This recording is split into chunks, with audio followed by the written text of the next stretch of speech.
Dave Knapp, man on the Manjaro. That's why I'm here. Big news for semaglutide. I'm the most elusive of all the doses.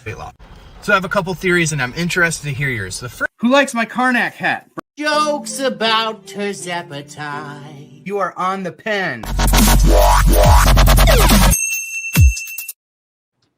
Welcome. Hey, this is some crazy stuff, guys. We are streaming on TikTok right now. I hope it's all working. Let's see in the comments. Hopefully Tay or someone is going, yeah, like I see you. We're streaming on the plus sides. We have a special permission and all the things now, like an app and all the things to do this with TikTok. It's a big deal. So, hey, do you guys hear reverb? Is that okay? I heard reverb. We're cool. Yeah. Okay. Yeah. All right. Real quick, we're going to intro our special guest. Looky here. Hubby's here. What's up, hubby? How you doing? Listen, he's going to be pinning comments tonight and helping us with moderation. Just want to do a quick intro. He is not allowed to speak. Bye-bye then. Okay. What? Oh, come on. It's fun. All right. Do we see us on TikTok? Can we see us streaming on TikTok? Anybody? Let us know in the chat. It should be there. Let's make sure it's working. You can see the backstage. I have not figured out how to do the other thing yet. So right now we're just doing. That was not nice. I have said my thing. Goodbye. Goodbye then. Good day, sir. Good day. All right. Do we see it there? What does the comment say? Anybody in the comments? Do we see it there? Yes. What does the comment say? All right. You see it streaming on the TikTok, right? Yes. Newest member. Carrie, Mama Carrie. How you doing? Guys, we had a influx of members when I was in because nobody knew, right, even how to do it, right? Of when I was in Tennessee. So they could get, exclusive content. So what we're going to do is for paid members, because you guys know you can join for free, right? But for people that contribute to the podcast and are paid members, you're going to get early access to content and bonus content. We do not gate knowledge. You get early access. So we're always going to provide content to people. It's always going to be the same. And you may get some silly stuff like backstage stuff with me or the girls or my family or something like that. We never gate knowledge. So just know, everybody will eventually get access to the content, but when you're a paid member, you get it soon. You get episodes the day before they're due. You'll get things like this when we go on location, and you can tell me all about how the audio wasn't good and I will fuss at you. But I love you. I love you. Yes, it's all good. But anyway, hey, how you doing? Hey. So if you don't know, and probably a lot of people don't, because we're streaming right now on TikTok, right? So yes. We're streaming on TikTok. If you don't know, I'm Kim, and I go by DMF Kim on Manjaro on TikTok because it used to be called Dinosaur Monkey Farts because my son actually made up that name in 2020 when I started TikTok, and then it got weird when I became an obesity advocate and my name was Dinosaur Monkey Farts. So now, because I can't bear to get rid of it, it's DMF Kim on Manjaro. But Kim, even if you try to get rid of it, people still call you Dinosaur Monkey Farts. They do. When I met several people, including Michelle Says, and Kelsey and everybody in Nashville, they were like, I don't know how to call you anything but Dinosaur Monkey Farts at this point. I'm yeah. There was one girl I met, it's just a doll, and she was like, I don't even know your name really. I just know you as Dinosaur Monkey Farts. I'm like, well, my name is quite basic. So it's She said, I don't even know your name. I just know you as Dinosaur Monkey Farts. Yes. Love it. It's a brand. It's a thing. Hey, I love it. Joining. How you doing? We're going to have a community guest. We're going to go around because we do have a special guest host tonight. We're going to try to do guest hosts within the community more often, guys. It's a community driven podcast. We need to start rotating them out. Plus, my girls need breaks. Okay. They work very, very hard. They volunteer their time. It's awesome, but they're busy people and they need to live their life too, right? We're getting healthy so we can have a life. We need to be able to live it. So this break is cats. And so we have right here, Brina, or you can call Sabrina. I don't know what you want to be here. I know. Invent yourself. Either one works. Yeah, either one works. Okay. Okay. Sure. All right, you're Brina. I've decided today. You're Brina 727. Yes. Brina is also going to be our community relations manager, and we'll be reaching out to be able to schedule people to be on lives and the episodes and stuff like that. So she's going to be a busy girl because we got a lot. We got a lot and lots of people that want to do it. You know, she's going to handle our calendar and all the things. So she's going to also help build out a event with another special person who I'm going to take the thing. Sis girl, I hear this Shell. Y'all know Shell? Shell is going to be our PR person and our public. She's going to be getting us on shows and stuff so people can know. She's going to try to get me and the girls on different podcasts to talk about what we're trying to do here with the movement, in the community. And so she's tapping a big thing, and Brina's going to help. Both of them, but everyone know that it's probably going to be Kim that will be on the shows because Kat and I are going to be like, no, we think Kim can do this. Yeah. Well, to be on Dr. Toomer's show, and I'm trying to broker for that. I'm just saying. I'm going to try to make it happen. I feel like we could. She's the best. She is the best. Yeah. And she loves us. She does. And we love her. We love her. Yeah. So I bet it'll happen. We'll work on it. I haven't asked her yet. I did ask if she thought it was a good idea, and she did say yes. So now I'm gonna say, hey, can JT come on your show? So that's what we're gonna do. But yes, we have some special announcements here. So a lot of our members are still with us, but because we had so many join, I'm gonna announce them all. So everybody get comfortable. Yes. All right. Carrie is our newest member. And then we have Elizabeth, who joined 4 days ago. She is a fan club. We have Karen. I wish we could pin them, but we can't do that. We have Karen Barbie. And then we have Crystal Hill.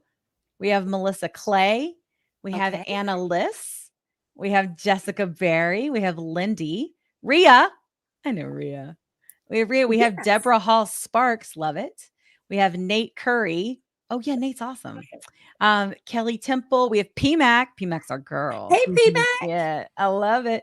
Stephanie Richter. We have Tay. Obvi. Tay's our girl. Love Tay. Yes. We have Beauty Bar Aesthetics. Oh. Beauty Bar Aesthetics. Okay. Susan S. That could be anybody. I got a lot of Susans I love. Cindy Blair. Kathy Rittenhouse. AJ. 2022 and beyond. Then we have, we have Raina. I like Raina. Raina's great. She comes to the lives a lot. Yes. We have Lisa Holland. We have Cherie, who has also been a guest and also is helping us with different things and volunteering her time for the plus sides. We have Lydia, of course. Lydia, who's our social media manager extraordinaire. We have Pretty Hate Machine, who's just a doll and comes to all our lives. We have Louie. Love me some Louie. Louie's also a guest. We have Brina. We have Becky. And of course, Shell. That's a lot of members. But I felt like they deserved a special call out. Man, we just got 4 new subscribers. No. Yeah. I think it's because we're on TikTok. Yeah. So let's see. And everybody can see us backstage. So I'm trying to play around and see how I do it, but I think I can stream different ways. But right now everybody's getting backstage. That's fun, right? Nice. Okay. I know. Yes. Lydia, do you see us? Does everybody see us on the TikTok streaming to make sure everybody knows we're here? Because that's good. We want that. You can see everything across the bottom. So even when the ads play, you could see everything. So. Yeah. Those are our people. Love it. And everybody saw I played Dave's ad. Dave is a buddy, a partner in GLP-1 evangelism. Yes. You know, and we always support Dave. Dave's the best. Yeah. So we're going to host tonight and we're going to have our usual tea with JT. I hope so. You got your tea, JT? I got it. Good. That's what I thought. It's kind of your thing.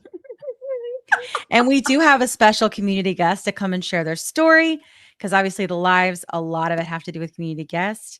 And I'm going to introduce her now.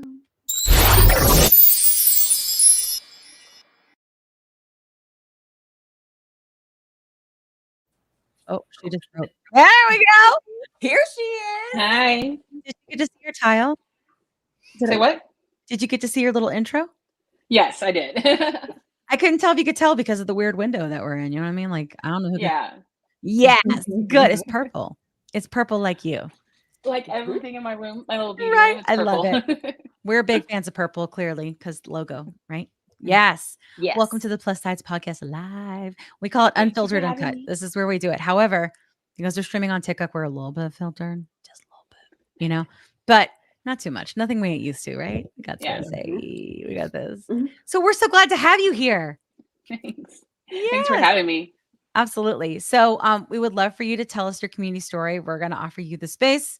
We're not going to cut you off. We're not going to interrupt you. Right. Also, people who are pinning our comments during the community guest, hey, that's you, Bear Carlos. During the community guest, we don't pin. Afterwards, we pin. So everybody just know. That's what, did you hear what I said? I see your face looking at me all ding dong. You're probably playing a video game. He probably is playing a video game. He probably is. He probably is. All right. Listen, we're going to let our community guests speak now. Everybody be quiet. Kim, This is tell putting me us on the spot. your story. Tell us your story. We're all here to listen. Where do we want to start at? Someone will send me a message after this, Kim, that will say, that sounds like me. I'm going to go see my doctor. So start from where you think makes sense for you, right? Like, Well, when did things start for you? Well, I mean, honestly, I've been that overweight kid my entire life. Like, my mother, when I was really young, had me going to like weight loss groups. There was one that they had called Tops Take Off Pounds Sensibly. There was a bunch of old women, but like middle-aged women. They're, you know, and I was like the only kid in the group. And you know, being a fat kid in school in the 90s was not fun. And you know, at a very young age, I developed, how should I say this? Binging and purging issues and restrictive issues. As time has gone on over the years, I've tried many ways to lose weight, and it always kind of fought against the ED that I had. A couple of years ago, I went to my doctor and I was like, all right, there's got to be something out there that I can try. And he was like, well, there's something called Ozempic.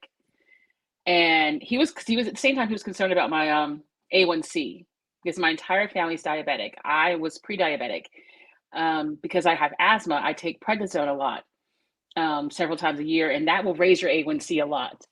And so he's like, okay, so we can attack two things at once, the weight loss issue and your pre-diabetes. Ozempic was okay for a while, but I went to him earlier this year and I said, okay, doc, I think that something's not working. I feel like the Ozempic's not working anymore. I lost 40 pounds on Ozempic, but it got to a point where I just stalled out completely. He says, well, there's this other one called Mounjaro. How about we try that? And I was like, all right, you know, what the heck? And he says, there's multiple doses to this one. We'll start you on that one.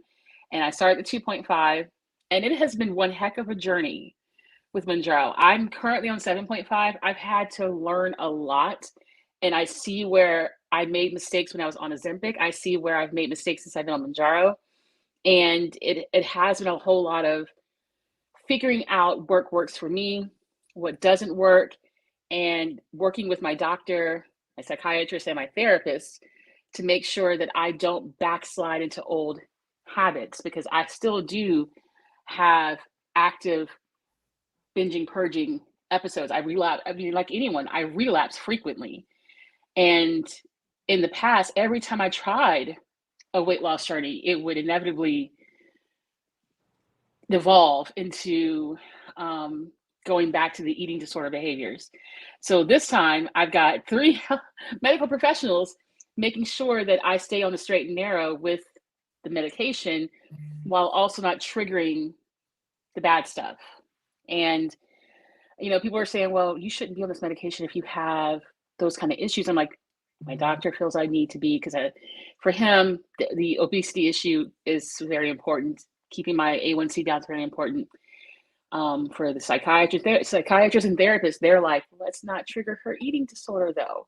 So that they work together, they stay in communication. And so I have, and it might be a little odd to some people, but literally I have a care team that stays in monthly communication with each other to make sure everything's okay with me. And I couldn't ask for a better team. It sounds like a lot, but it's what I have to do to keep myself healthy. And as far as what I have to do to work with them and with the medication, I have to eat the right foods. I have to make sure that once I get down to a certain weight, once I've lost enough weight to be able to start exercising again, that I get more exercise in. And I'm going to make mistakes. And I have made mistakes, or I've let my cravings become too strong because sometimes I do deprive myself, and that's not good. And then I end up eating the wrong stuff. And I got my butt eaten up in my comment section a few weeks back because of what I eat in a day. Every time I do a what I eat in a day video, here comes someone in the peanut gallery. You shouldn't be eating that. What's the point of you being on this medication? Well, you're just taking the medication from people who need it. You're just taking the easy way out. It's like, and I'm seeing more of those comments, not just on my videos, but other people who are GLP-1 content creators. They're getting the same comments. Like, did you just drink a Slurpee? You know, how dare you eat that? And on bariatric TikTok, I see people going off on bariatric TikTok content creators. I'm like, I can't believe you ate Whataburger. Why are you eating Shake Shack? You know, I thought you had a gastric bypass, blah, blah, blah, blah. And there's always going to be someone judging you, no matter what you do. And I mean, my common refrain is, I don't see y'all over on these skinny girls that do mukbangs criticizing what they're eating, saying, well, you're supposed to be healthy. I'm like, that girl just ate 3,000 calories worth of junk food in one sitting. I couldn't do that on my best day. I can't sit there and eat 3 double cheeseburgers from McDonald's plus 2 large fries plus a 20-piece nugget and stuff. And I watch these people who do mukbangs, and no one's criticizing them because they're already skinny. But they come over to people who are on weight loss journeys and getting mad at us because we had a treat day, if you want to call it that. And it's very hypocritical. It's a lot of double standards. And my husband said it best, that he feels that people who criticize overweight people who are trying to lose weight and still treating themselves every so often, he said, they don't want you to eat what you want. They don't want you to eat in moderation. They want you to survive off of lettuce and air. Because it's, I mean, why should I have to wait till I'm skinny to deserve to eat good food? Yeah. When people do that, it's almost like you're saying, I don't deserve to enjoy my food. I don't deserve to enjoy the things that skinny people get to enjoy because I'm not skinny. And I find that just complete BS, you know? And then plus, I didn't gain this weight overnight, and I'm not going to lose it overnight. So I always say to people, leave your criticism at the door. If you're going to criticize, get the heck out. Go to someone else's video, or better yet, just keep your comments to yourself, because it's so easy to hide behind a keyboard or behind your cell phone and to tell me that I'm doing things wrong. And I'm like, how about you show a picture of yourself? Let's see what you look like. And meanwhile, you're saying this to us, but you got Cheeto dust on your fingers probably. Right.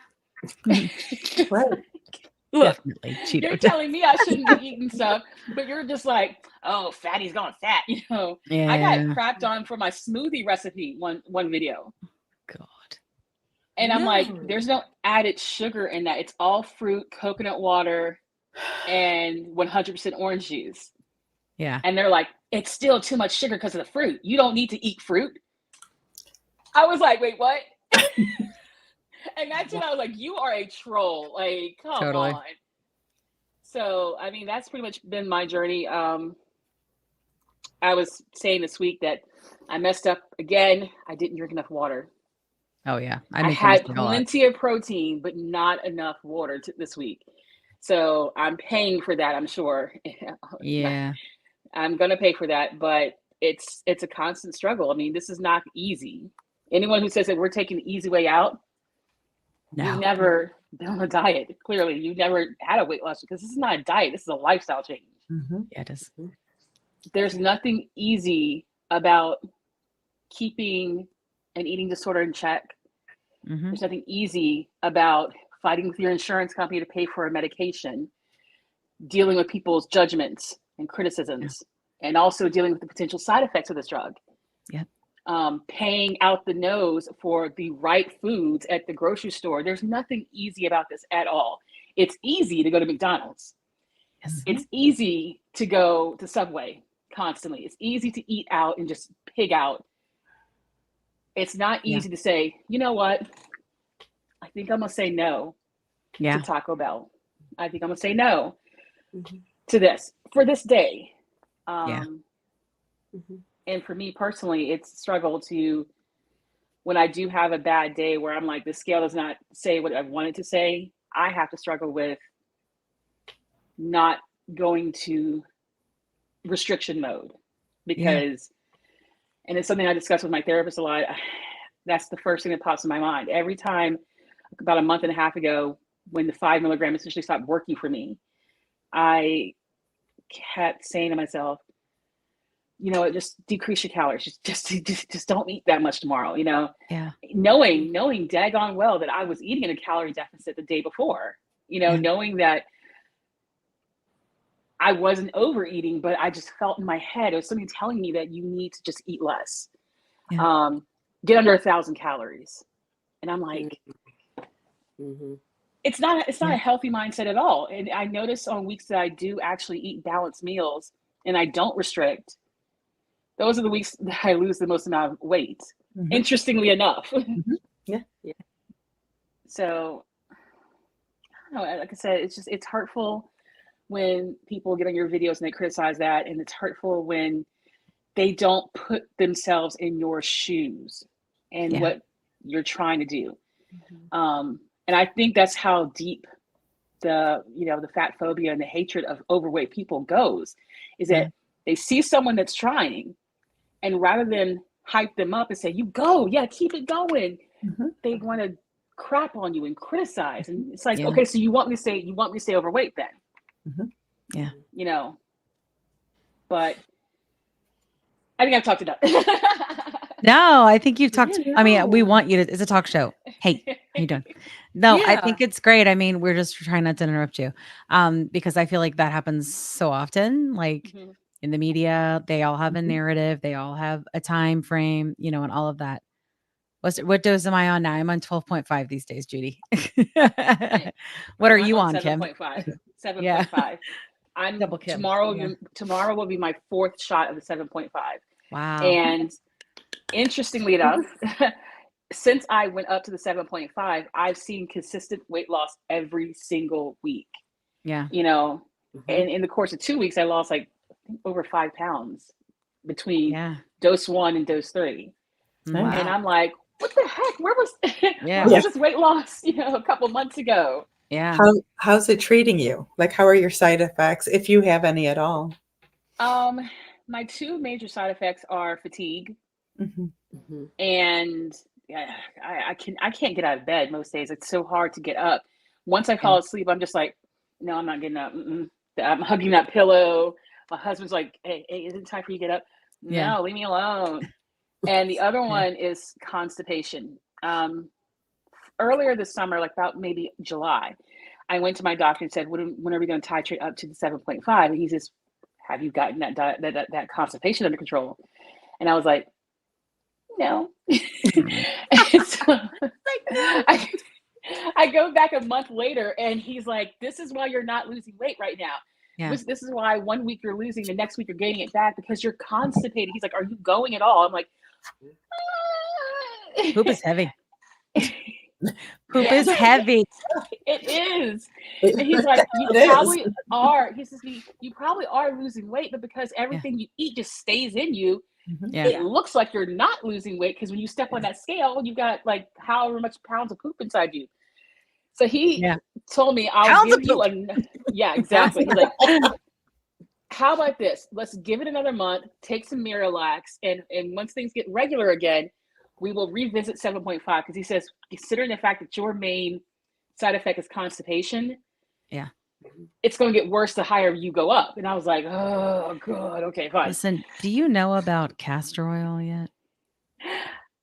Actually, the Miralax didn't do nothing. But you know what did do something for me? Magnesium citrate supplements. Yeah, that helps. I got that. I'm telling you, and I swear to God, there's no ad here. I got this on TikTok. It's called Jamaican black castor oil. And I don't even eat it. I just rub it on my body and I poop like a champ. It's new for like the past month, like a freaking champ, Kim. I don't know what it is. That's what I hear, but I just rub it on my body and I poop like a champ. Kim, I'm gonna need you to link it on your TikTok like page. You gotta link that. I did. I bought it on TikTok Shop because Michelle was like, "Do this. It's good for your hair." And because I love Michelle, I was like, "I like Michelle's hair." And then I bought it, and then I started using it, and I was like, "What is the only thing I've changed? That I don't even take stool softeners anymore. I just do fiber and a freaking castor oil." Okay, so who was it? Be Sleek on TikTok. Yeah. She has been preaching about magnesium supplements for like her entire channel. Totally, yeah. And so I started taking the Nature Made ones day after, automatically. It just everything just started working regularly. But here's the thing: because I have IBS, I have to be. I can't take them every day, otherwise. Yeah, I don't take it every day either. Same. It's as needed or as needed. Yes. You know, it won't be a good situation, but I know Brina can tell you. How long have I been saying magnesium citrate? She carries it in her bag everywhere she goes. I carry it in my bag, and I've gotten to the point in the journey where if it comes in liquid form, you better believe that I'm taking the liquid form. You know why? Because it works faster. Yeah, it sure does. Facts. I'm a gummy girl. I have to take the pills. I don't want it to work too fast because I have to think about pooping in public. I don't want to poop in public. It'll free you, honey. You're a poop in public. Oh, I let it all out. I don't care. I don't know. Post baby, I'm going wherever I'm at. It's okay. So I work in a library and we have to share one staff bathroom for like 20 employees. My coworker's like, just use the public restrooms. I'm like, I ain't using the public restrooms. You know what they do in there? Yeah. I'm going to the staff bathroom where I have my little like case with my tampons and with my wipes and stuff. Yeah. But some people, I call them the bathroom bandits, be going up in there and blowing up the toilet. I'm like, God dang it. Good Lord. Oh yeah. Let me tell you, hubby has IBS and that's exactly what is blowing up the toilet. Although I know he's not on right now, but like Ozempic helped him a lot. I don't know if that helped you. And then I don't know if Manjaro's kind of helped. Hey, you, what's up? Hey, it did help the hubby. Thanks, hubby. Yeah, I just wanted to pop on and say that. So, thank you. Get out. There we go. That's fun. It's like pop-up video, but pop-up John, you know? Actually, Ozempic did the opposite for me. Ozempic gave me diarrhea. Like 2 days after my shot day, I would have to miss work because I would just my body would just say everything's coming out and it's coming out right now and it's not gonna stop. Interesting. But Manjaro, that was weird with Ozempic. There were a couple times where I almost did not make it to the bathroom because like 3 a.m. it was like, no, girl, need mods on TikTok. Is it going crazy? Oh no. Tay, go mod on TikTok stat. I don't even want to know what they're saying. It's fine. Whatever. Who cares? We're here. But Kim, when you were talking about 5, let me tell you. Oh, that Kim. I feel like we need to do something different. Brina and Dinosaur Monkey Farts can. There you go. I mean, can attest. It is a running joke in my lives about 5. We call her the fake friend. She's not loyal. She is just 5 is doing what she wants to do. It is the worst. I hate 5. 5. Let me tell you what 5 did for me. The first month, 5, the appetite suppression was psychotic. Like there was one particular week in July where I basically did not eat the entire week. Every time I tried to eat something, I felt like I was going like that. Yeah. I was drinking water, plenty of water, but for an entire week, I could not eat. And my husband's like, this is not good. I was exhausted. And he's like, babe, you need to go talk to Dr. Bennett. And I'm like, babe, it's just the medication. If it's like this next week, I'll go to him. Okay. Friday rolls around. My shot days are Saturday. So Friday before shot day rolls around after having not eaten for like 4 days straight. I had to leave work early because every bit of water I was drinking was just coming out. So not only have I not eaten, now I've gotten dehydrated. And that only happened one time, but I was like, I lost like I think 6 pounds that week because of not eating. But then the next week, because 5 is a fake friend, next week I gained. I was finally able to eat. I wasn't able to eat much, but I was like, okay, I'm in a calorie deficit. There's no way I should be gaining. No, I gained the very next week. The 6 pounds I lost, I gained them right back. Yeah. Yeah. I was so mad. Yep. My weight was ridiculous. My weight would go up like 5-6 pounds, and then I would drop 4, and then it'd go up 3. I'm like, whiplash. Whiplash. Yeah. Yeah. And now with the 7.5, I'm seeing more consistent results. And That's for the good. last couple of weeks, I have stayed in the 350s. I'm like, if I gain a pound, water weight, your menstrual cycle, because of course, as biological women, you're going to have a menstrual cycle that's going to be like, oh, I'm sorry, were you on a weight loss journey? Yeah, girl, I'm coming to town and I'm bringing with me bloating, heavy period bleeding, and all those cravings you've been trying to ignore, bringing those too. Yeah. But everyone has to find their dose, and it is so different for everyone. And if we haven't learned anything, and Kim, I believe that just with you just telling your story, it's like Brina, all of us say either a dose really works for you or it really doesn't. Yeah. And with 5, my side effects were through the roof. And I mean, it was bad. But once I got to 7.5, I felt like I was on cruise control. Yeah. I did. Seriously. Smooth sailing. Yeah. 7.5 has been showing out for me so far. And I'm like, I've been eating actually a little bit more this week on 7.5 than I had been on 5 most of the time. But I'm not like overeating. The only bad experience I had was last night. I had a piece of cake, but it was bigger than I usually would eat of the U Crops. There's a store that we used to have around here called U Crops, and they still have their bakery, and the buttercream yellow cake. Oh my God. To die for.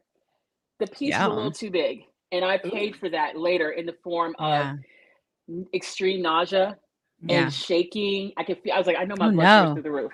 And my husband's like, can you sleep? I'm like, oh no, I'm gonna throw up. Just don't bounce the bed too much. I fell asleep swearing up and down I was gonna throw up. But thankfully I didn't. I woke up this morning like, I'm never doing that again. It's like I'm never eating a piece of cake that big again. Yeah. You learn. That's for sure. Like you're like, oh, I can't have that anymore. Yeah. Yeah. I don't know. I am curious. I'm like, in terms of like the BED. So that's something both Kat and I have struggled with. Obviously, like since you've been on medication, I actually have had no reoccurrences, which is a friggin' miracle for me. It's a miracle for me, Kim. Now I've been on this a minute and I'm at 12.5, but it really is. And like what I've recognized though is there are still moments that I have where, because of like the behavior piece, right? Where I'll go, oh, I wish I could just go escape into food, but the difference is that my mind will kind of shift in and go, no, you don't. And then I'm okay. But like, I didn't have that. No, you don't before. I just did it. There was I just didn't have it. It didn't exist. Was it been anything different like that with you? Cause I know you're just get on the 7.5, but I'm curious if you felt that yet. I mean, like over the last several months, it's something I've noticed that I lost a lot of my taste for certain things. I don't drink as much as I used to anymore. Even like even having a glass of wine, I'm just like when my husband and I were out for our anniversary dinner the other night, we both got the red wine and I had to force myself to finish drinking it. I just didn't want it anymore. I've been having these discussions and debates with people about how this drug could be used to treat BED. Yes. And to maybe even treat bulimia nervosa. And I started researching it, and there are studies out there where they're currently researching if they could treat addiction level disorders with these drugs, because it kind of attacks those pleasure centers. I haven't craved foods like I was in the past. Yeah. And actually, when I was on Ozempic, I did not tolerate sweets at all. I couldn't eat anything sweet at all on Ozempic. On Interesting. Manjaro, I could handle it a little bit better. Yeah. As long as I don't do too much. Yeah. But as far as binging, I don't do a lot of binging. I have a problem with the purging aspect. Yeah. And even when I was younger, I started doing that when I was 11. So Yeah. I have suffered from that pretty much most of my life.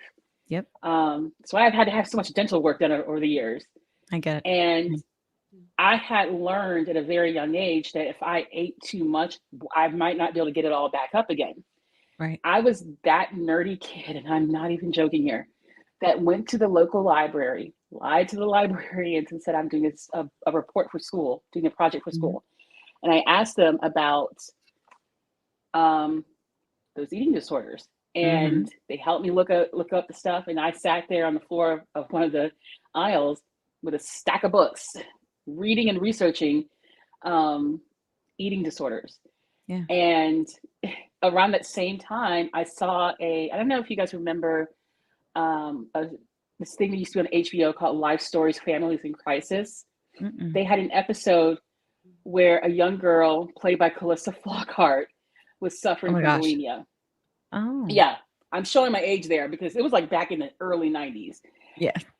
And, you know, after a particularly brutal day at school of being picked on for being fat, I thought to myself, I could lose weight like that. Yeah, of course. That I can eat what I want and lose weight. Like in my child brain, that's what I was thinking in my head. Sure. And it worked, unfortunately. I'm saying unfortunately because unfortunately that it stuck for me. Yeah. And I feel like Manjaro has kind of helped tame that more than Prozac ever did, than therapy ever did. Using Prozac and therapy in conjunction with the medication has helped me definitely to control certain urges. Now, obviously, when I have a bad day, when I'm feeling depressed, when the scale is not behaving itself, or I lose control a little bit and eat the wrong things. Sure. Last week I had a night where it wasn't how much I ate, it was what I ate. Sure. And I noticed I'd gone over my calories a little bit. And my initial thought was, well, you're going to have to make up for it tomorrow. Sure. And I'm like, nope, bad, Kim, bad. And so I had to kind of talk myself off the ledge with that. Yeah. But you were able to, weren't you? But you were able to. Sort of. I sort of did. But once I realized that day what I was doing, I said, okay, we're going to start over again the next day. Next day, we're going to eat right, have the 3 balanced meals, no skipping, no restricting, none of that stuff like that. It is a constant struggle. It is a constant struggle. Every single day, I have to remind myself not to fall back into those traps. Yeah. I imagine it's what it's like if you're an opioid addict, you know, totally. having to remind yourself, or an alcoholic, having to remind yourself every single day not to fall into that sort of thing. And I feel like without this medication, I would be struggling even more on my weight loss journey than I am right now. It does help. It takes away the food noise, first of all. I'm not obsessing about food as much. Yeah. And I know we've all talked about the food noise before, and everyone that I've spoken to that's on Manjaro says they don't obsess. They're not constantly thinking about, I want a big cheeseburger, or, you know, can I just, one milkshake from Sonic, just one, you know. You may still want that, but I feel like you don't like obsess. Like it's all you can think about. Right. Like I totally agree. Yeah. I'm gonna be honest, my IBS won't let me have Sonic milkshake. Yeah, you know. I don't know what kind of stuff they use, but it's never my stomach. That and Cold Stone. My stomach has never liked Cold Stone, and I haven't touched it in over 20 years, mainly because IBS is like, No. You might as well take a book in that bathroom with you, honey, because you ain't coming out. I love it. I love it. Get your phone. Put your feet up because you're gonna be in here for a while. You might as well make yourself comfortable. Might as well. Exactly. Yeah. Yeah. So, I mean, obviously, like, I don't have that, but like hubby has, I've always, there he is again. Yeah. Hubby has always struggled with that. And it's been a thing. It does seem to be better, but he's like that with like, there's just certain things, right? Everybody's kind of different, right? But it does seem like the medicine helps him. I think that, oh, here we go. I never realized how much I thought about food until it stopped thinking about the food all the time. Exactly. Yeah. Yeah. Yes. Yeah, like I did Mhm. know, and I was speaking with my mom about it today. She might be on the line. I don't know. But my mom just started Ozempic, and so she's on 0.25. Mom, I'm sorry if I outed you, but like I don't know what to tell you. You're insulin resistant. It's okay. Yeah, but like she just started on it, and she was like, "It really is remarkable." And I said, I remember when you and I would be eating lunch together or eating breakfast together, and we would literally, while we were eating, be talking about what we were going to eat for lunch. And she's like, "Oh yeah, it's been like that my whole life. It's always been, it's something that I dealt with, she said that even her parents would do it, that everybody's always done it, and I'm like, that's food noise. That's food noise. I wish that we could have people see it, because a lot of times when I hear critics, even the ones who are what Dr. Toomer calls the born again obese, right? Which are people who white knuckle. I know she's the bomb.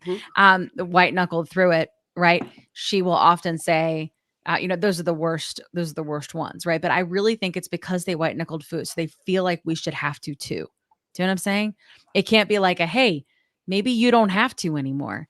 Maybe even though you've lost the weight, you're struggling every day. Maybe you don't have to, And I think that the people who are commenting, like for example, on when you're eating a day videos, I really think it's the people that it somehow threatens who they are or what they have done, or what they have gotten through by you doing whatever it is that you're doing, when it has nothing to do with them. They could still be valid. I mean, that one TikTok that ran around the other week, right? Where the girl who literally is like what she considers a fat activist, right? Was straight trash, talking all about GLP-1s and, and how people are, eating poorly and all of those different things. And like, I find that to be rarely the case, and I'm pretty ingrained in the community. Like it's not something that we see very often. Everybody has off days. Like, I think like the other day I felt like I kind of overate, but then when I looked at my calories, I didn't, but clearly it was because I was hungry. Like, that's okay. Eat your food. It's fine. I have opinions Brina? about fat activists. Oh my God, I have Yeah. opinions. Yeah. And that chick, she ticked me the heck off.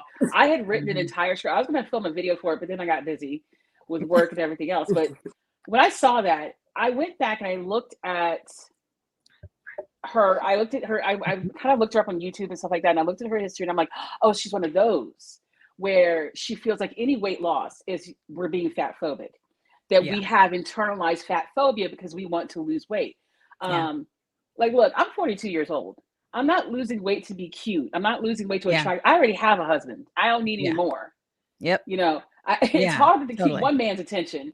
As far as like cute clothes, this is just one closet right here of cute clothes that fits me. I've got plenty of cute, so I don't need to fit into cute clothes. That's not why I'm losing weight.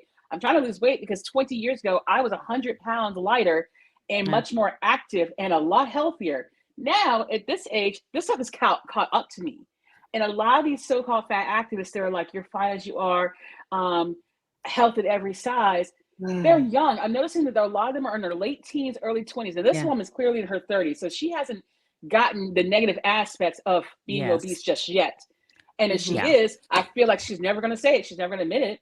No. But a lot of the ones I see are young and they haven't experienced the toughness of what it's like to enter your 40s with all this weight on you. I can't 100%. I ain't got the Megan Thee Stallion knees like I used to. I can't be doing my splits. I used to be doing can't drop it like it's hot. I used to be able to drop it like it's hot. I can't drop it no more. I can drop it, but I can't get back up. I'm going down. I'm going down. Yeah. I can't even lightly lower it anymore. Forget dropping it. Okay.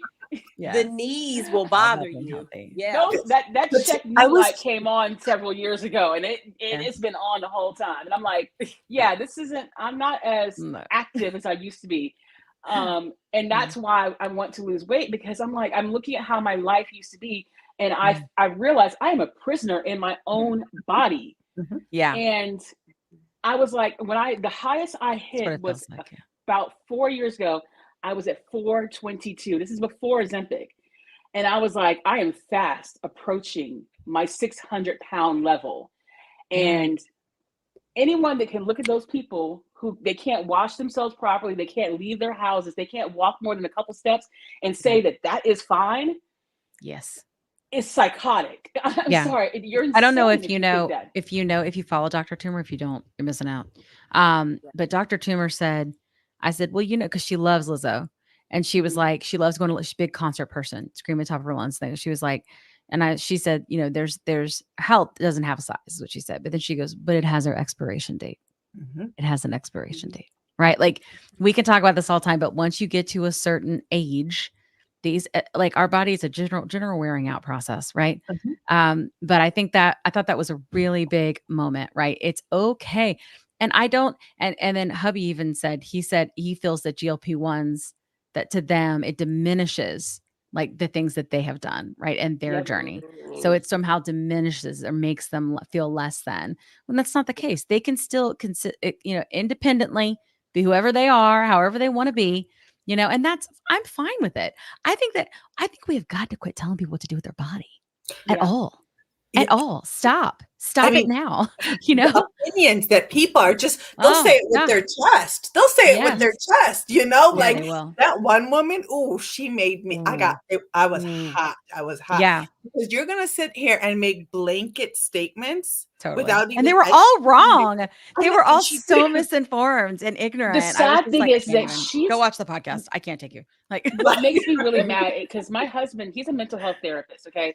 So I showed him this woman's TikTok, and this woman claims to be a therapist herself. And he says, if I were her supervisor, she says she treats a lot of people who are plus size, who are on these medications, who also deal with eating disorders. He said, if I were her supervisor, I would be very concerned that she's not taking her biases and her fat activist agenda into therapy sessions with her plus size clients.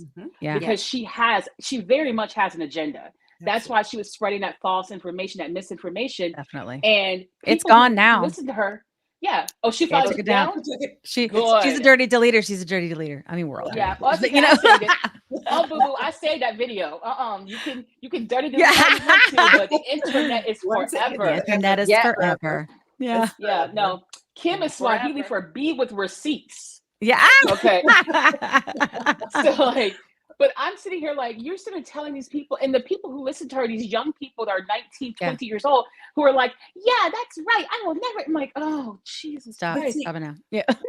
Never say never, though. Like, never say. And I'm so happy for those people that are in their 20s and hopefully don't have to feel the crap that we had to feel in our 20s. But I'm just saying. Like at some point, have the conversation like with your doctor. You got to talk to your doctor about this. The chronic pain, pain. That I can't even put into words the level of pain. Like before, when I started this weight loss journey, right? Yeah. I mean, my feet, my ankles, my shins, my knees, my hips, my back. Shins. Brenda said your chins. Not my chins, my shins. Yes, I thought you said chins. Like your chins? Was it like chins, double or triple? Listen, which chin? Was it like double chins? Was it triple chins? Yeah, it was so funny. My chins, my shins. Love my it. Chins. But yeah, so true, right? Like all the things hurt all the time, especially like lady business. Like I don't know if you guys got that going on, but we do have a funny episode called what do we call it again, JT? Something about lady parts. Manjaro and lady parts. Mysterious lady parts. That's coming out. Yeah. Amy's on that episode. We were like, yeah. What should we call it? Because we talked a lot about like fibroids and lady business. So that's what that one's about. But yeah, I think it's such a big difference. Like when you take these medicine, you're like, how did I ever live like that? And like I have much hope, and I hope that you will keep us updated because we'd love to hear it, that as you continue to progress on your dose on the medication, because you're just like in the middle, that I'm very curious to see how that changes for you. Like because it wasn't like that for me on the lower doses. It wasn't until I got on the higher ones that it was eliminated. So I'm very curious to see how that works for you. Honestly, for me, the changes I've already seen is one, I do drink a lot more water. Sometimes some weeks I struggle. Yeah, sure, me too. But one thing I noticed this week, actually, that I saw not yet, babe, but we will now. One thing the struggle that is real. I did notice this week is that somewhere, and I'm not sure where that came from, my motivation to move more has increased. Yeah. And I've started slowly realizing that my back isn't hurting as much as it used to when I'm walking. And everyone at work keeps saying, Kim, you're losing weight. I can see it. I'm like, I don't see jack. I mean, I know the scale's going down, but I personally don't see it. Totally. And then one of my coworkers last week, she's walking behind me. She's like, are you smaller? That's how she said it. I said, oh my God, people. She goes, you're smaller. Are you? Wait, I forgot you're on Manjaro. It's working like that. Oh my goodness. Well, I need to get on this. She was like, I need to get on this. Yeah. I said, Miss ma'am. I kept trying to tell her, like, but you're not overweight though. Like, she's actually kind of small, but she's like in her 50s and she really wants to get on Manjaro. And her doctor's like, no, you don't qualify. And she's really upset because her husband's on it. And her husband's lost a ton of weight. Yeah. And now she's seeing, from her own perspective, she's seeing that it's working for me. And she's upset because she wants to be on it. Yeah. But noticing that the pain is gone. That's the thing that I'm noticing, that some of the pain, especially in my back, it's just slowly going away when I walk. I don't have to sit and rest like I had been. Yes. Now I still have asthma, I still have lung damage, and I'm still suffering from like shortness of breath regardless, especially during, the spring, during allergy season, or when it's really hot outside, but it's not as much of a struggle for me. And, I kind of let that confidence get to my head a little bit this week because the library I work in is very huge. It's a very large library. And we have what I call the Stairmaster from hell, which is about like 50 steps from the bottom level up to the top level. And I was coming out of a library program that was downstairs, and I looked at those steps. I'm like, come on, girl, you can do it. We need to get some steps in, girl. Yeah. I'm like halfway up. I'm feeling good. I get to that top, and I'm like, yeah. It's a lot of friggin' stairs. Yeah. I know, 50. I'm like, but you did it. You did it. My coworker's like, she goes, girl, you okay? I'm like, no, I'm not okay. But you did it. That's great. I look at my Apple Watch. I'm like, you better. That's an NSV. Stairmaster. I think I went too fast. I went way too fast. So I think next time I need to take it slowly. But I felt good about myself because usually I walk around the corner to the elevator. I don't take the stairs in my library most of the time. So I was very proud of myself with that. I noticed that I'm able to go around larger stores more than I did before without having to stop and rest or lean on the grocery cart. My husband and I love going to Wegmans. I don't know if you guys have Wegmans in your areas. Wegmans are huge. And they're big. They're very large grocery stores. Wegmans are big. Yeah. And usually I'm the one pushing the cart because I need to lean on it. And then last week, my husband was like, oh, my back is hurting a little bit. Because he was tired because he started his weight loss journey recently by going back to the gym, eating right. I gave the cart, and I'm just walking around. Yeah. And he's like, babe, do you need the cart? I'm good. No, you need it. And he's like, but do you need it? Your back. I'm like, yes. Okay. That's so cool. That's so cool. And I'm like, did I really just do that? Like, I didn't need to lean against anything. It's these little things. It's the little things. And I'm starting to see. That's why I'm getting more and more excited because I'm seeing. Yes. I'm seeing the light at the end of the tunnel. I'm seeing the fact that my life is slowly coming back. We have a trip to Europe planned next year. And one of the things that we want to do is you can stay at Versailles for 2 nights minimum. And there's a lot of stairs though, right? I know. Girl, look, to prepare. I know. Yeah. But they give you a golf cart. You get your own golf cart to drive the grounds around. But I'm like, I want to drive the golf cart to say I drove a golf cart. But just walking to the palace itself down the Hall of Mirrors, I know it's a long walk. And I'm like, if I can handle Wegmans now and my library now, what can I do from a year from now? Yes. Yes. And that's kind of motivating me to work even harder. I just got the chills. Yeah, Yeah, exactly. Me too. I'm like, I can't wait that to is see. motivating me. It really is motivating me to work harder. Yeah. Because again, I'm seeing parts of the old Kim that could walk 2 miles at a time without needing a break. That could, didn't need to go shopping or window shopping at the mall and be like, let's sit down, guys. Let's sit down. I need some water. Thanks, Alicia. I'm seeing, like, again, I'm not gonna cry. I'm not gonna cry. It's okay. We cry all the time here, especially me. God, I am such a big ball baby.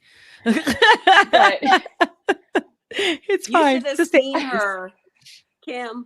You should have seen Dinosaur Monkey Farts DMF when we interviewed Rosie. She was no good. I was the only one keeping it together. That's true. She can push it together. I was like, she and Kat were like, so I mean, go ahead, tell it. Good. But like for me, I was, earlier this year, I was talking to my psychiatrist. I was saying that I felt like I was trapped in my body. I feel like a prisoner. I feel like that I have nothing to live for because I can't break out of the cycle. And I'm starting to see that there is hope. And again, if I'm already progressing like this right now, in a year from now, when we do go to Europe, how not just how much weight will I have lost, but more or less how much more fit will I be? How much of my life will I have gained back then? And that's what I'm saying. Like, I feel like my life is coming back. It's not just about the weight. Yeah. It's about, oh gosh, don't get there crying. It's about getting my life back. That's what I'm happy about. Yes. It's your health, Kim. That's the thing is, and as we've started to learn, and like when JT and I and Kat were all talking about this whole, vision and all this crap I was trying to do at the beginning, I was like, I don't know, like it's an obesity advocacy podcast. And JT was like, it's a health and wellness podcast. I'm like, no, it's not. It's not. And she's like, yes, it is. That is what it is. And it's because that's what we've learned, right? This medication treats something that's not wrong in your system. Like biologically, it fixes it. And then weight loss follows. And then you do get your life back because you were a sick person that needed medicine and you deserved to get your medicine, and you deserve to be healthy. Everybody deserves that.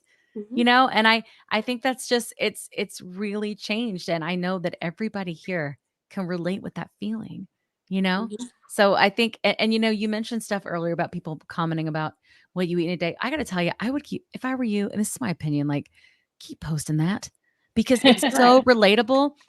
It's so relatable. And of course, you're going to get some like negative Nathans and negative Nellies and stuff like that. But honestly, it's so helpful, to be able to see those things because even I struggle because I do too much. I'm like with you, like I'm doing too much restrict because I no longer have an emotional connection to food. I eat, I literally eat to live. That's it. So when I'm doing it, because that's easy for me now, and because it's such a reprieve from the way that my mind used to work, I have to make very mindful decisions to feed my body. And it is very, very difficult. So it's a new struggle for me to figure out how to do that. And I'm learning. It's just like you said, like we're learning every day.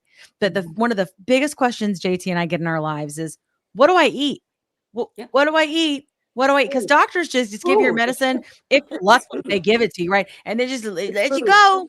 Figure it out. Like, no, we go to TikTok, What is it? Wings She's on a kick now. wings Yeah, kick. I am. At least once a week. Kick.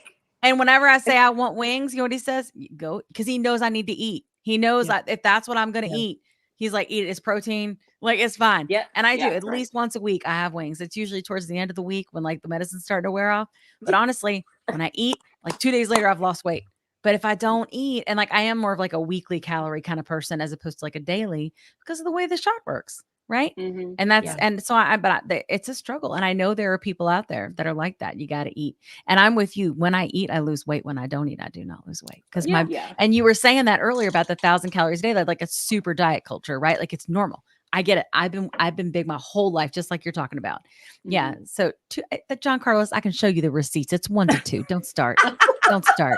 I can show you the receipts. Just like JT, I bring the receipts. I got it. I'm the one that I did some me. Mess with me. We John back Carlos. up everything we say with what? With the receipts. receipts. Yeah, We come with the receipts. You better believe it. I Girl, please. literally have them. I will say but this, it's good. Over time, I've stopped snacking. Like I used to be, especially at work. I'm a huge snacker. Like my coworkers know that if they need a snack, go to Kim's desk. I got, and I've slowly over the last several months, I started replacing my normal. First of all, I can't handle milk chocolate anymore anyway, so I don't have Almond Joys and Snickers anymore. I now have Nature's Bakery oatmeal crumble bars. I have Slim Jims. Now, I do have a bag of the white chocolate Reese's Ghosts that I was handing out yesterday to my coworkers. And I'm like, y'all want one? Here, take it. But all of my snacks in my desk now are all healthier snacks, like little packs of pickles or little packs of olives, a whole bunch of liquid IVs and True Lemons and teas, honey and stuff like that. Like it's my snacks are much healthier now. And even when on days when I'm like, okay, I got the snacks, I got the healthier-ish snacks with me, I don't feel the need to snack because what I ate for lunch or what I ate for breakfast is enough. You know, physically it's enough, but then also if it's good, I'm satisfied. Right. And I can So wait true. for dinner. I think something, and I don't know if this is going to help you at all, but like this has been very like healing for me with the disordered eating. Okay. Is that one of the biggest moments I had was when I first started this journey and I reached out to Rachel. I don't know if you follow Rachel, and Lori, and like those are some of the first people I followed. And I had a day where I said I made bad choices and I ate bad food. And I felt awful. I felt awful about it because I had been doing so well. And there I am right back again, eating the friggin' Cheddar Bay biscuits at what do you call it? Red Lobster. Red Lobster. You know how they call to you. And I ate them. And I also can't eat gluten. It kills my stomach, but I still did it. And I was so disgusted with myself. And instead of going upstairs and burying myself, right, and just wallowing and being alone and beating myself up, I decided to reach out to, I'd made a behavior change and I reached out to Rachel and I told her what happened. And I said, I made bad choices. I had a bad food. And she said, in my journey, she said, I'm trying to not look at food as good or bad because food doesn't have moral worth, right? It's just fuel. No matter which ones you eat, it's just fuel, And I think it takes, I don't know, for me, I had to get to a certain level of medication, but that's been very, very healing for me to recognize that it is not good or bad. And I am not good or bad for choosing what fuel is the best to put in my body. It's just because we have a chronic disease does not mean that we can't live a rich, full life. Whether if you were a type 2 diabetic, well, we're changing our language. If you struggled with type 2 diabetes, if you struggled with cancer, if you struggle with anything, just because you have a disease does not mean that you do not have to live a rich, full life, that you don't get to. You deserve that, And I don't know if that helps you at all, but in that moment when she said that to me, when I was struggling, it made all the difference in the world to the point where I am now doing a podcast where we talk about this stuff. Like that was a pivotal moment for me. Start again tomorrow.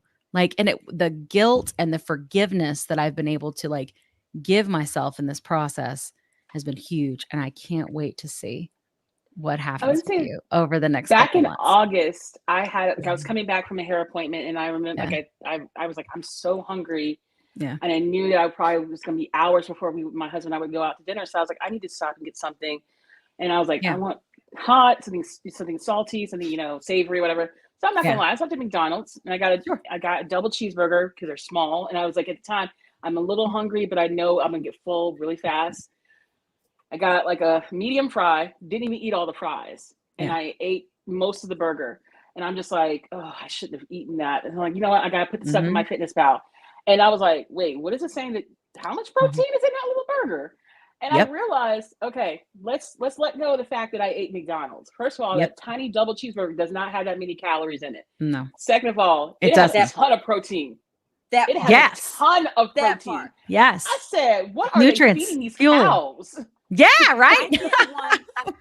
Kim. Yeah. I get a double cheeseburger from McDonald's. She does. She'll call me when she's doing it. Every Friday. And let me tell you how you know for them to make it fresh. I'm like, hey, can I get a double cheeseburger with no pickle? Because then they have to make it fresh. And let me tell you, she's so sneaky. And they're Fresh like, burger. hey, and I'm like, thank you so much. And I'm like, you know what? This medication just frees you to not beat yourself up over food. It takes time. It is a process. There is trauma and triggers and all the things. And like the fact that you have a care team, I'll tell you, we all are big fans of that. We all think that you got, especially the mental piece. It's so big in this process. Like, I don't think I even realized how big it was. I'm still doing it. I have to unwind so much trauma and crap in my head. And I've been able to actually do it because my body is in a state to be able to receive the therapy and the things that I need. And it's allowing my brain to then do the work and heal. And that is the freaking miracle of this medication, in my opinion. And my current therapist is the first therapist I ever had that was eating disorder focused. A lot of them were just like people who had taken a few classes in it, but they deal with mainly depression kind of thing. But no, this current therapist, shout her out, Leanna, she focuses not just on depression, but also on eating disorders. So she's been able to attack what I'm dealing with from not just the depression, but also from the eating disorder side. And comes together to deal with all of that. I'm like, wow, this is new, because in the past, whenever I've done treatment for my eating disorder many times, I've been in group therapies. And for me, the worst was doing group therapy with a bunch of people who all had eating disorders. And like the anorexics and the bulimics would all be fighting. Because they would look at the overweight bulimics and see us as their worst nightmares. Yes. And then we would look at the anorexics and be like, why can't we be skinny like them? And actually, that was the worst. That was the most toxic environment, because we'd be sitting there trading secrets. It was not therapeutic at all. And I said, after about 4 different groups that I went to where it was all the same, I swore I would never do group therapy again for ED, because I didn't get, I'm sure it benefits some people, but for me, it did not benefit me. Personal, private, individualized counseling works best. Because that way I don't have people around me that could be enabling. That was the biggest thing. Having people that were enabling my eating disorder. It's a little like the blind leading the blind. Like it's a little like that. I think I agree. Like, I think everybody's different. And there are some people that maybe have amazing experiences, like you said. But yeah, so I think it's something to think about. I mean, I also think that, like, when it comes back to like the perception, like the one we have of ourselves versus like what the public has, I'm gonna quote, what is with me and Dr. Toomer today? Dr. Toomer said on one of our episodes, I just love her. One of our episodes, she said she just drops gems. We just let her talk. We just let her talk. Yes, she does. And she said, she goes, fat bias, the way we treat fat people in general, like the poor, is the only discrimination that we still allow to exist. It's the only one that we tolerate. You know what I mean? And like, that's a gem. But like we have things in place, whether people still do it or not, that doesn't allow for that to be a thing. But nobody does that. Nobody does that for those with obese. And that's why I hate to say it, but like, sometimes I feel like the only people looking out for the obese community is us. It's the I can count on one hand a number of medical professionals that took my eating disorder issues seriously, me being an overweight person, because usually they always were like, oh, you have BED. And it's like, no, I don't just have that. I also have blah, blah, blah, blah. And I actually did have a therapist tell me one time, oh, you're bulimic, but it must not be working very well for you. Oh my God. Because I was fat. And I'm just like, what a turd. What a turd. Like, ma'am, but my current doctor, my current psychiatrist, my current therapist, they all take it very seriously. They're like, yes, she is overweight, but she's also dealing with some serious disordered eating patterns. The other person that I met a long time ago that took it seriously, of all things, was a dentist. And I was in my mid-20s, and and I went because I had a cavity. Yeah. And the dentist, I opened my mouth. I'm like trying to be all secretive and stuff like that. And he's like, he keeps looking in my mouth and he pulls this little mirror and stuff out. And he goes, "You're bulimic, aren't you?" And I said, "Excuse me?" I said, he's like, "You're bulimic, aren't you?" I'm like, "What makes you say that?" "Ma'am, you don't have a lot of enamel. So you're either drinking lemon juice, straight pure lemon juice constantly every single day, or you're purging. Yeah. Don't lie." And I was like, They know. I was sitting here like this. They know. They can see it. Yeah. But still, like, why would they shame you like that, though? Like, God, clearly it's a problem. Like, you know, I don't think he was shaming me because I was just like trying to play. I was playing dumb. I'm like, I don't know what you're talking about. So he grabs my hand and he goes, "Really? So what's this?" And he looks at my knuckles because like that's another telltale sign. If you're purging and you use your finger, you bite down your knuckles sometimes out of your jaw will clench. And I was like, I don't know what you're talking about. And he was like, he leaves his office, he comes back, and he gives me a card. And it was for a therapist. And he goes, "I'm not going to tell you what you need to do, but I really encourage you to get some help because your teeth are not going to survive and they're already looking bad." And I was in my mid-20s at that point. Yeah. And he's right. He was right. I've lost a tooth because the cavity was so bad. I've had thousands of dollars worth of work on my teeth over the last several years. And he wasn't shaming me. I think he knew I was either in denial or I was still being very secretive about it. And he was like, I think you should get some help. Definitely. I'm not going to sit there and tell you what to do, but I really hope that you get some help. And of course, in the eating disorder brain, I never went back to that dentist. Yeah, of course. I didn't want to hear it. I didn't want to hear it. I did not want to hear him. No. I felt like I was being lectured. I didn't want to hear it. And now I still think about that dentist to this day. I was immediately defensive for you. Like I was immediate, like, what are you thinking talking to this young girl like this? Like, you know, immediately. Sorry about that. Triggered there. Yeah. I did too. Yeah. I mean, and I was defensive at the time too, but now I think about it and I realized that was probably the first medical professional that tried to help me without me having to ask for the help.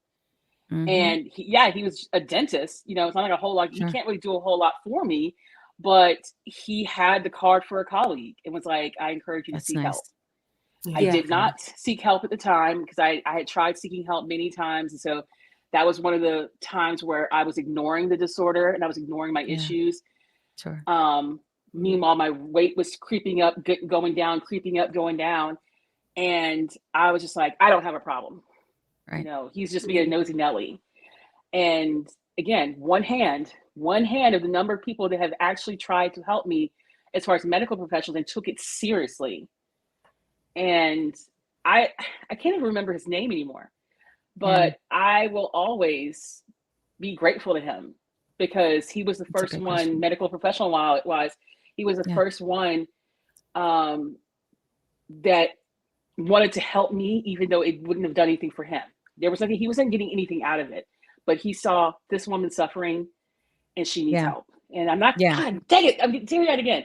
It's okay. We do that. Y'all like Oprah. Y'all have people out here like.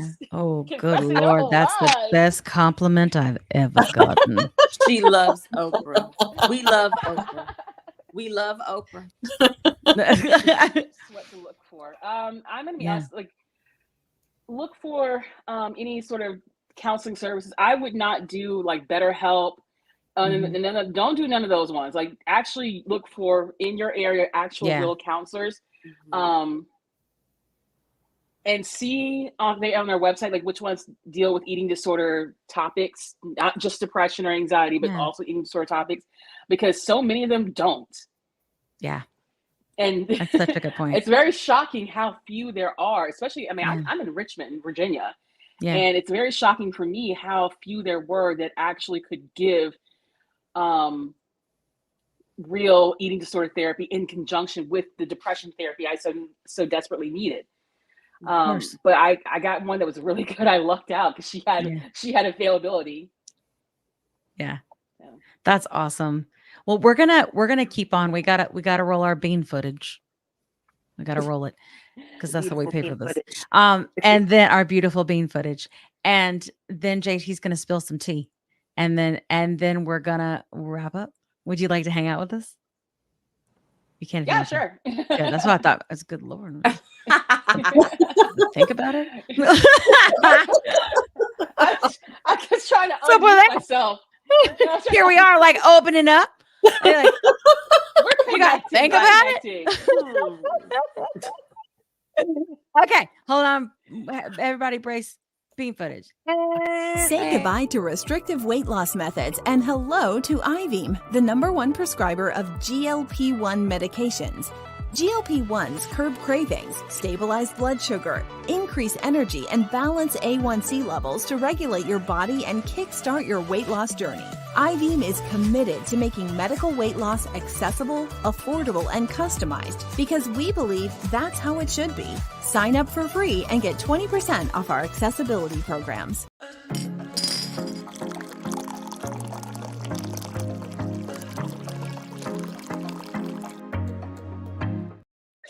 Hey, JT. Hey.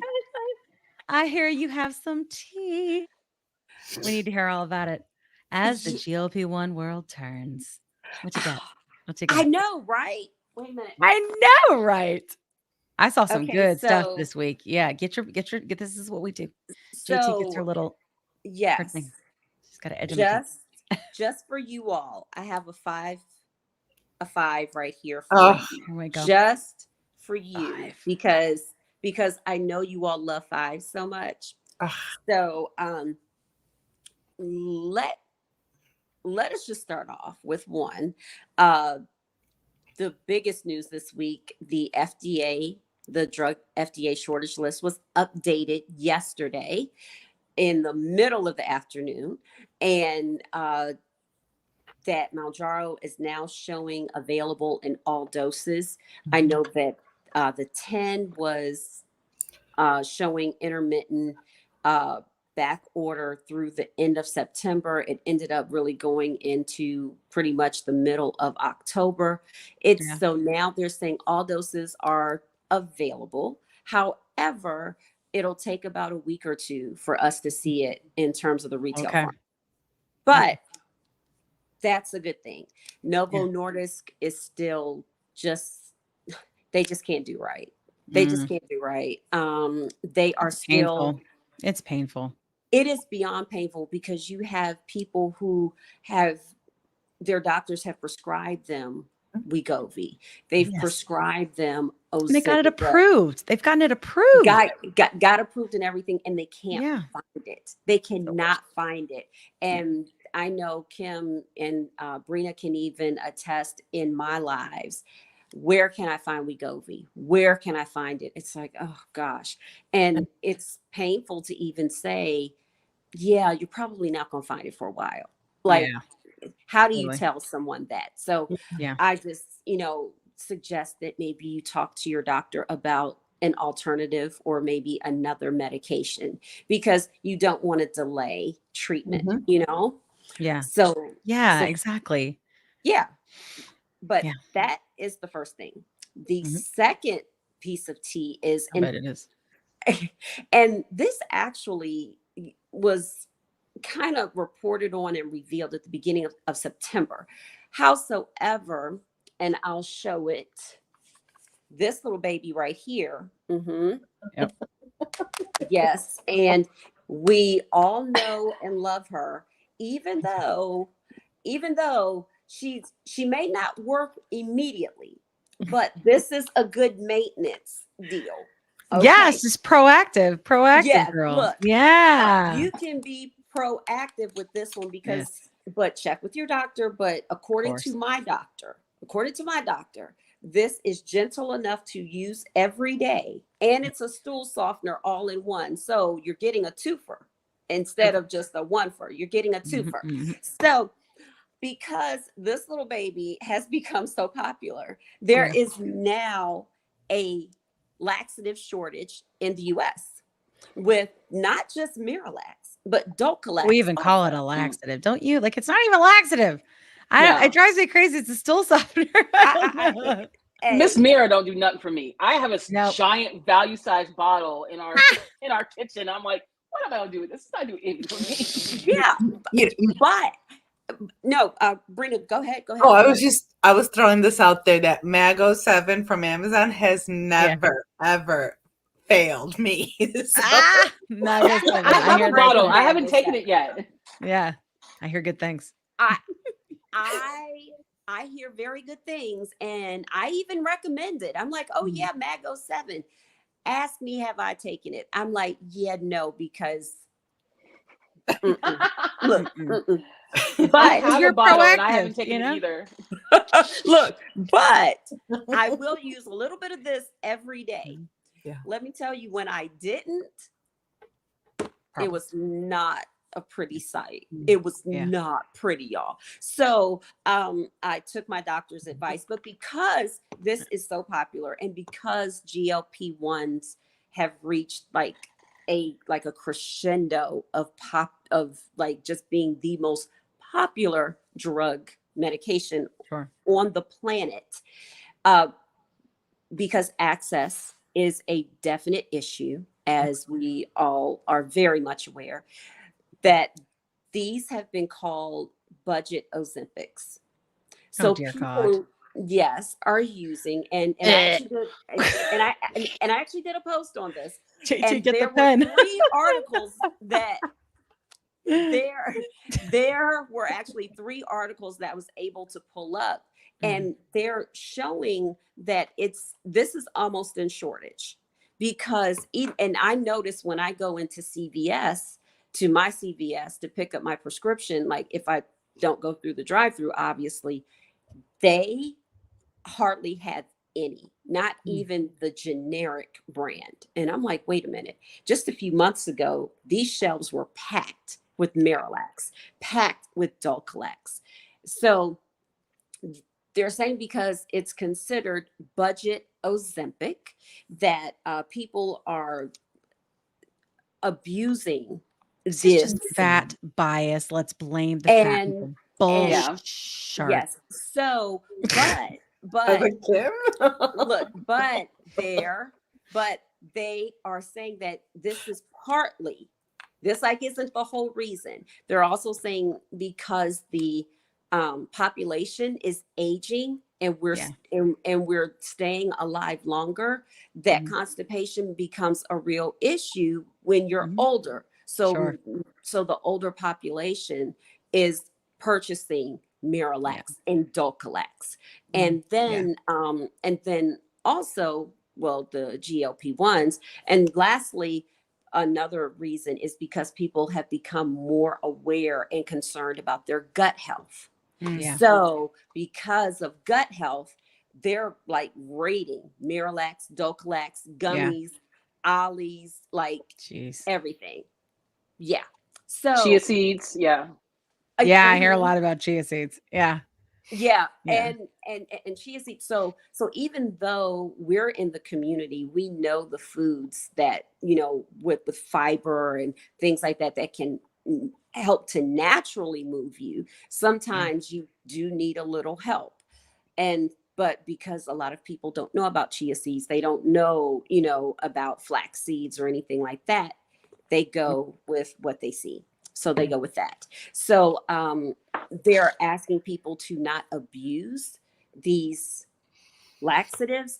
And Miralax is so popular. Another reason why it's so popular is because some of the ingredients in Miralax is used for when you get a colon cleanse, like when you get a colonoscopy, some of the ingredients that is in that liquid is in Miralax. Wow. So, really? Yes. So, look, so they're asking people, please, if you need it, yes, but and especially those that have had bariatric surgery, there, you know, a lot of the, you know, bariatric community is like, will you all stop buying up the Miralax? I need it. Oh no! Now the berry community's coming for us. Yeah. Good God. Oh, they're coming for them. And I mean, I mean, hey, I mean, you know, ain't nobody coming from the old people. Nobody care. The old people can't poop. Only the people on the medicine. Look, they are coming for those that are on this budget Ozempic. So the bariatric community and also the IBS community is coming for the people on budget Ozempic. And I am telling you, if you just hashtag gut talk, GUTTOCK, it's a whole nother world. It's a whole nother world. And I went down the rabbit hole. For the sake of research. And let me tell you, my life will never be the same. Research. It will never I had ever good be the intentions. same. We appreciate you, Never be the JT. same.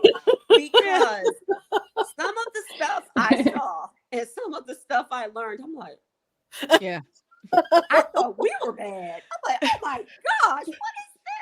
And of course, if you have insomnia because you're on a GLP-1, what else do you do but scroll TikTok? So, I'm just scrolling. I'm like, okay, all right. So I highly recommend that you go to hashtag gut talk. No. Hashtag gut talk. No. No. Listen, it will I got to change tell your you, life. have you guys heard of prison talk? One time in our community, I'm serious, seriously. There was somebody in our community one time, and I it was somebody I don't know, and they made it to them like, y'all ever been on prison talk? And she's like, and she starts going into like, you wouldn't believe the stuff that happens on prison talk. And she starts talking about like education and romance and all this stuff. And she goes, I don't know how I got here, but I ain't giving it up. You never know the rabbit hole. It's the chicken talk. Ashley knows. Ashley, yeah. Listen, chicken talk too. When people are like, yeah, I heard that you're coming for me, and they have all their chickens behind them, and it's like a whole army of chickens coming. Yeah. Oh my gosh, I love it. Chicken. Absolutely. Okay, so the next piece of tea we have is the CEO of United Healthcare has come out and said the price of GLP-1 medications has to drop. They said they, of course, like any other pharmacy, Optum Rx, any other pharmacy benefits manager, insurance companies have had like the number of scripts for GLP-1s has skyrocketed. Mm-hmm. So of course they're trying to balance profit over need. So the CEO of United Healthcare spoke this week about it. And this is the first time he's actually spoken openly about it, saying that Eli Lilly and Novo Nordisk need to bring the price down. So, of course, he's kicking the ball back to the drug manufacturers, as opposed to, well, what about the PBMs? Because you all, kind of own Optum RX, UHC. So, yeah, but either way, I thought that was very interesting. Because of what he said, where he's pretty much kicking the ball back instead of, well, let's see what else we can do.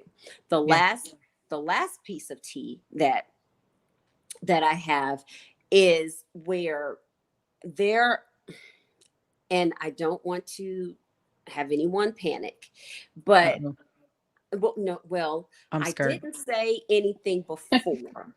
Well, GT, you can't just spring it on me on a live. Okay. God.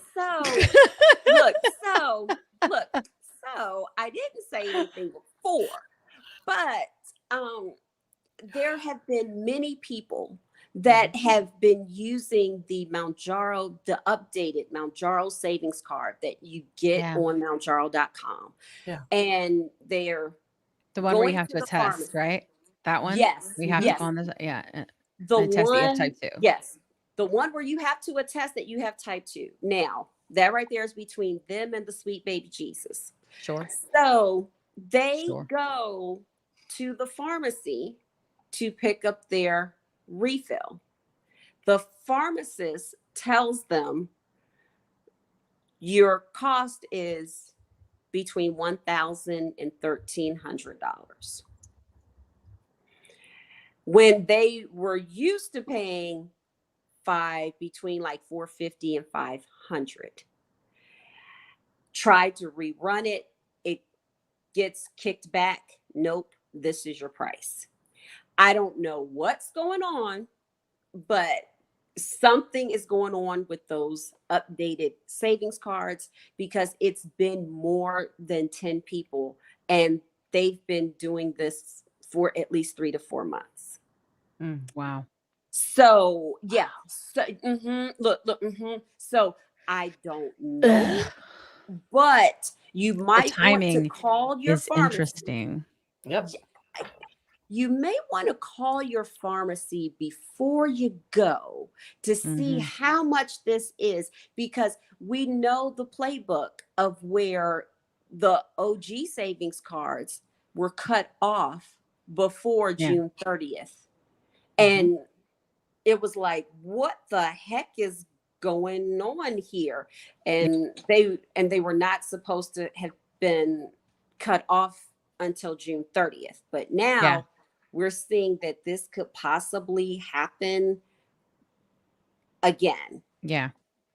This could possibly happen again. That's what Gina was saying, that there is a cap. Remember that kind of happened last year, right? Like people would, if they only, the card would only work, there was a cap, and it was like when you kind of got to that last couple doses. Remember?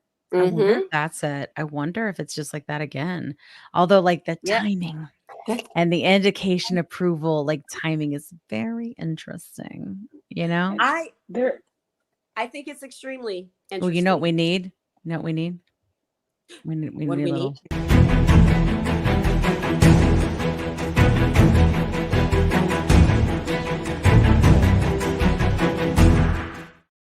Favorite. I knew it. I literally was doing it, and I was like, "Oh, I love it." Oh, look. Okay, so I may have told a little fib. So because you're going to do that, speculating with Kim, there's a member of the community that had her insurance company. All the time they called it Mounjaro. Now they're saying it's terzepatide and different indications. Yeah, I love her. Like, she's really nice. Yeah. And it's like, wait a minute. We didn't have that just last month. What are you talking about? So take it, Kim. Speculate away. Listen, Linda, it's because they know it's coming and they don't want to update their policies again because it's a bitch. They know it's coming. Everybody knows it's coming. I think the timing, you know, it's very interesting, but everybody's trying to put this new crap in place, right? Where, especially with CVS Caremark, which we're hearing a lot, we're required to join like a weight loss program. And you know what's some bullshittery about that? Sorry, TikTok is happening. I don't know. That's not really a bad word. That's a fake word. We made it up. Right? Yes. The bullshittery of that is that what they're actually doing is taking people that have been proven by science and facts, right, to be sick, who need medication that has been approved by the FDA, and put them through diet culture trauma again.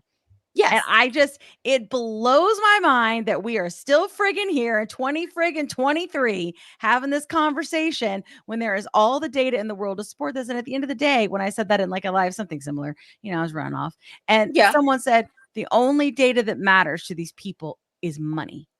That's it. That's all they actually care about. Right. And all they're trying to do is make things more traumatic and more of a pain in the butt so that you quit. And so my whole thing is, we can't quit. Like we can fight it, but you can't quit.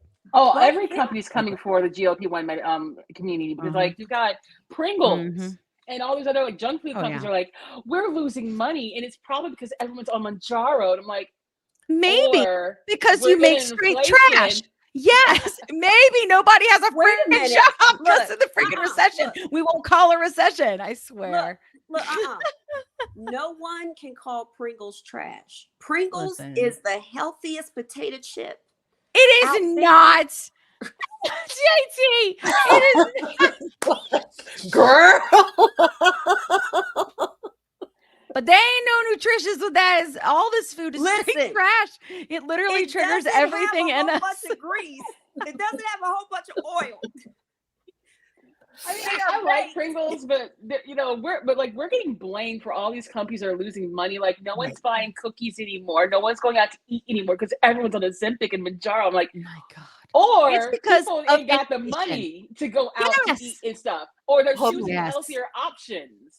Have you guys heard about the Walmart CEO coming out with that whole thing? So Mhm. That's some good tea, Brina. Spill a little tea. What was that about the Walmart CEO? I'm going to expand on that because Brina, take it away. no. Well, we all know about that, and I'm glad that because now there's an article that, of course, when I was going down the gut talk black hole, that I saw that now they're questioning the legality and the ethical meaning of Walmart data mining the pharmacies' prescriptions and then getting your buying patterns. So they're totally data mining all of that information. And they're like, is this right? Because, usually you give your phone number and that's for your protection, to identify. But now Walmart has taken this, and they're probably not the only company doing it, but they're the only one that has come out in the media. And of course, Walmart had no comment, but in terms of the access to medication, this is the last piece of tea. There is a teacher in the state of Washington who is suing the state of Washington because they will not cover her Wegovy anymore. And let me tell you, I am watching this one like a hawk because they're also suing because of the weight loss exclusion. They're saying that that's discrimination. So why is it that these medications have been approved by the FDA and you're not covering it? I can't wait to see in the state of Washington, if you are obese, they consider that a disability. Right. Yes, they do. So you are literally discriminating against someone that is disabled to not give the medication. Yes, for me, I can't wait to see how this turns out. The state of New Jersey, because while I was going down gut talk, the state of New Jersey is bringing legislation up because they are they are going up against weight loss exclusions in insurance policies. And so the state of New Jersey legislative branch is now saying that could possibly be illegal. So we've got to keep our eye on that too. So do it. Stuff happens. I've got an interesting addendum to that. Like, my insurance through my employer will cover my Mounjaro. They've covered my Ozempic. I don't pay anything past a certain point of year when I hit my prescription deductible. After that, I don't pay anything for any prescriptions, including Mounjaro. So every month after, I think March, every month Mounjaro is free for me. But my employer does not cover weight loss surgery. That's the weird thing. And I feel like they only cover Mounjaro and Ozempic because it's a diabetes medication technically still. Sure. But if I wanted to get a bariatric surgery, even though I don't qualify for it because of my eating disorder past, and I've been told that by 2 doctors, by the way, because of my bulimia, I cannot have weight loss surgery. But my employer does not cover the rider on our employee insurance through Anthem Health Keepers.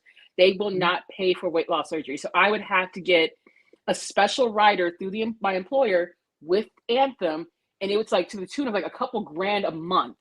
Wow. Because they don't cover any sort of weight loss surgery at all. And we've had other people with our employer, I can't say who, that have asked and have tried to advocate for it. They're like, yeah, sure, if you want to buy a rider through us, then you can do that, but it's going to cost you. And that's so messed up because they'll pay for smoking cessation, but you won't pay for weight loss surgery. You're willing to pay for my Mounjaro because it's a diabetes medication, even though it's also off-label use for weight loss. And I'm really scared that one day when those roosters come home to roost and they start considering weight loss medications as Mounjaro and Ozempic and stuff like that, or considering those as weight loss medications, I'm worried that my insurance company and my employer could say, you know what, we don't cover weight loss stuff. Remember that. Yeah. So we're going to cut this off for you. We only have And to. I hope that doesn't happen because it I is a hope so diabetes too. medication. Yeah. You got to fight for it. That's Yeah. for sure. And you want to come at it, like, for those who are listening, I'm not saying it's going to happen. It is hard, but it's possible. You got to come at it from the health. So if you're coming to take something off label, especially if it's something like Ozempic that's been around a little bit longer, then if you come at it from like a health perspective with your PA, there's a better chance. If you come at it with weight loss, dead in the water. If you have an exclusion, Anything. Oh. more tea. She gets so excited. Okay. I know, right? So What's your thing?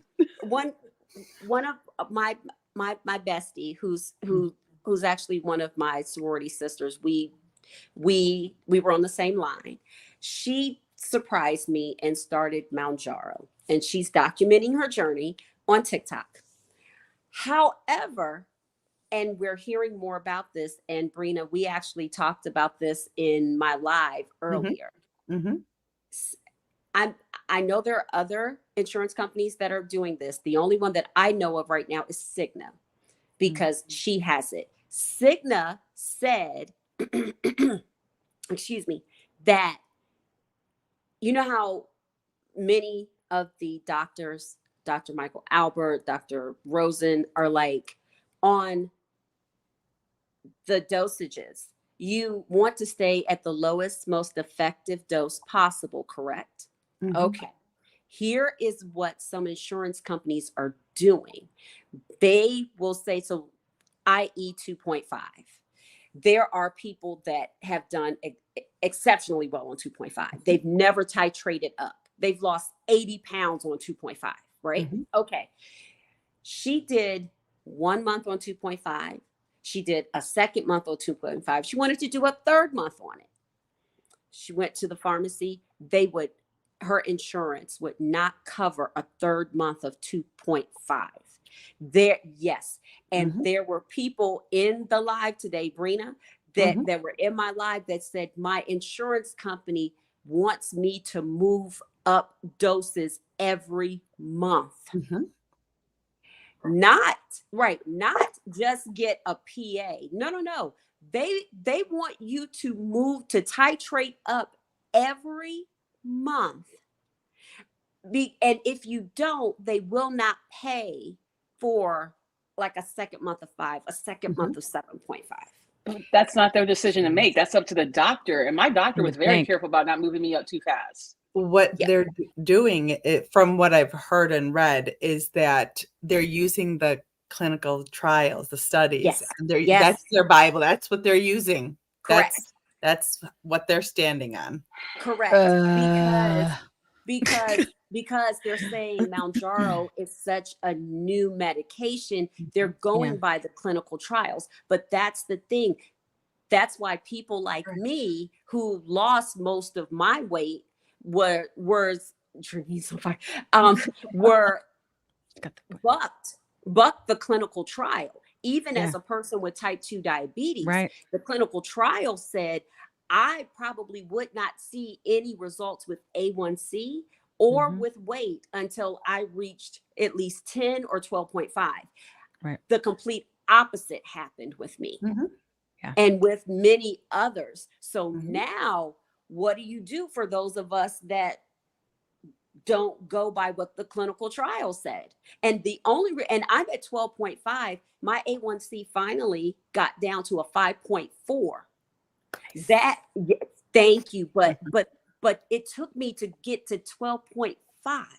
Yeah. Because my A1C has just been stubborn. Stella said, I don't want you to get your groove back. I want to stay right here. And I'm like, no, ma'am. No, sir. You are coming down. Yeah. And lastly, these sharps containers, we know that Eli Lilly said no more free sharps containers. And those were the best sharps containers, because all you had to do was just drop the pin and it was wide enough and everything. But Novo Nordisk is still sending out free ones. And they even send you a large envelope to return your used Ooh, that's cool. containers back to Novo Nordisk, because now have I thrown Seems these a little away? gross, but I get it. Well, I mean, yeah. What are they going to do with it? Do you think they're going to reuse it? Well, I mean, Oh, I don't know about that. Oh, you know what we need? You know what we need? We need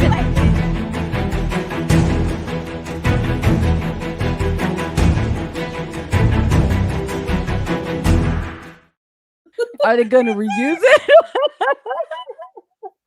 Don't you dare go where I think you're going to go. What you doing? Oh no. I'm like thinking dirty needles, like Yeah. Oh. Maybe it's just like the plastic and they're going to fix the spring of this. I don't know. They've been doing some jankety stuff over there. This is What is- like a biohazard, even though it Stay in a has spot. a top, you did inject this into your body. You know Stay in that, a right? spot, JT. They be losing. It's creepy. They're Sit back hurting. here. We'll No. take your disgusting DNA-filled injection. If they take it, you know what? Free of Take it. charge. But even if you don't use a sharps container, please use like a Something. protein powder container or something, because Yeah, that's a I haven't little heard laundry nasty, things. throwing Those these laundry away things. in the trash. Things. It's just a little nasty. It's like It's a little nasty. it's just a little nasty. It's just a little nasty. And but I mean, Conspiracy. but I get it. He But Max, I even don't asked spreading Dr. such Toomer. lies. I asked Dr. Catherine Toomer. I Oh, said, Dr. Toomer, what do you say on this? Me too, Ashley. She said, you need to put it in a sharps container because it's nasty. Because it's nasty. I was like, listen, if Dr. Toomer said it, Ashley says, throw mine in the trash. look, Oh, no. this is Bible. So, Yeah. needless to say, people, if you don't have a sharps container, you can use Yeah. a milk jug. You can use the Tide Pods container. Just Yeah. please take it somewhere, because these tops do pop off. You know that, right? Sure. Okay. And while you're at it, when you're in a dressing room, I know for me, if we're talking nasty, I don't go in dressing rooms barefoot. oh, What the crap are you talking about, JT? I don't know. I don't know where you're heading this. I'm kind of the same way. I will stand Listen. in my shoes as I'm I changing stand out in the my clothes. shoes. Oh my What God. does that have to do with the needle? Go into a Target fitting room Okay, barefoot. John. Look, I John's worked got at a important Walmart in information to college share. for 1 year. And let Yeah. me tell you, people piss in changing rooms. Yes, they do. Dude, I have seen dirty diapers and poop in changing rooms. What does this So have to I do with understand where she's coming from. needles? I don't know. Okay, so Look, just to put this in perspective for you ladies, I'm just kidding. I'm just kidding. every public place y'all go into is nastier than any dressing room. You touch the door to go into a bathroom, the I don't. amount of bacteria that gross. is going on there is Mhm. astronomical. You mean, sure, touch yeah. anything in the airplane that you work in, JT, or the books at the Well, write it library that down. you work in, Oh, Kim, yeah. it's I nasty. want to be down. Oh, look, it's still nasty. It's Actually, still nasty, y'all. Speaking of books, Y'all there's don't know. actually- they did tests on copies of 50 Shades of Grey a few years Ooh. back. Oh, And they yeah. found drugs, cocaine especially, fecal matter, and The situation. Yeah, we know the stuff. down Yeah. south matter all over the Down books. south matter. Yeah, that doesn't surprise Yeah. me. Yeah. That does not surprise me. I'm telling you, like the amount of nasty stuff that I is read touched that book. by I was people, pregnant. It was and, nice. and, and people decide to like die on the hill of a dressing room floor, or like die don't on the even get me hill. talking about like going to the public pool or Yeah. what you Hot tub. drink out of It's gonna freak me restaurant, or out. a Like you hot guys are making my tub, OCD like creep Yeah. up. any of I'm that getting stuff. really freaked out. Yeah, I'm freaking out. germophobic. Like money has a lot of fecal matter in it. Yes, Oh, it does. Oh, I Because believe Because it. of strippers. Because people don't wash their damn hands. That's why. Kim, Yeah. Kim, where's Because of that wet? strippers. Where's the I wet? know. Yeah. control. See you later. Uh-oh. What does he say, Chandler? Whoppa! That's what he So look, That's a lion's so, hammer. look, so that right there is all the tea I have this week. Huzzah! Yeah, it's an interesting one, that's for sure. Awesome. I'm a big germaphobe. I don't like touching anything. Like my coworkers make fun of me for it. They're like, they're always cloth swiping everything. I'm like, yeah, because y'all are nasty. I'm telling you, I wash my hands constantly because I've got She 4 does. and boys and life. And I saw this our last one, and then I swear I watched Oprah before. Watch it. And they were showing like that a kitchen sink is dirtier than a toilet. And I was like, never ever touch my No. Yep. Yes. It's because of like the food bacteria. Like if people who wash chicken, you have to clean your sink constantly, but people don't think about it. And so I think about the people who like wash their vegetables in their sink, and I'm like, did you wash that sink out? Like, yeah. Oh, that's a nasty. good one, y'all. Oh, that's a good one. I find myself wanting just to bleach the crap out of everything. I got to get over it. It's a problem. I'm getting your better. bathroom floor can be really bad. Well, even your toilet's clean. Your cell phone, they said it has more germs than a public toilet seat. Yeah, me too. All right. Listen, we gotta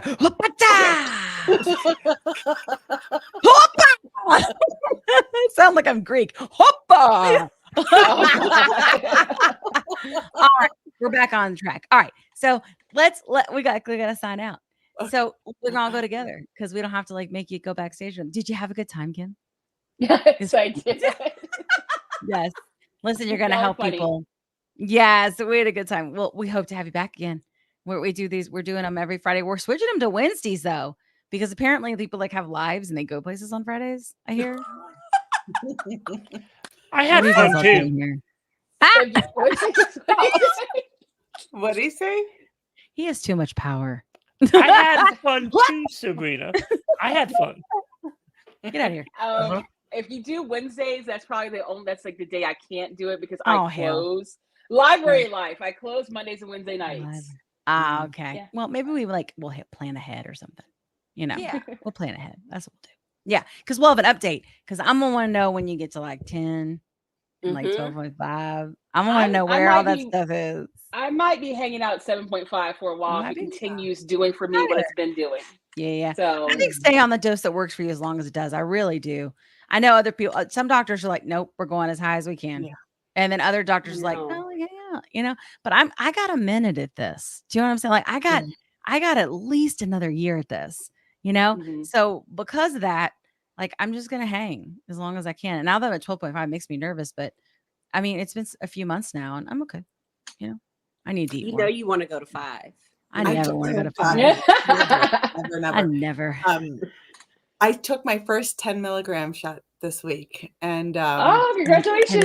Yes, I did. I want to go back to 10. It was the first time I was nervous to take my first medicine. Time. Not everybody my shot, loves 10. my medicine. Yeah. So it was my, Amy doesn't love 10. Yeah. Your medicine. That's right, Brina. Listen to her. Y'all hear that? You ain't taking a shot. It's medicine. That's right. Day. It's my medicine. It's medicine day. You're sick. taking You need your medicine. medication. That's all there is to it. Yeah.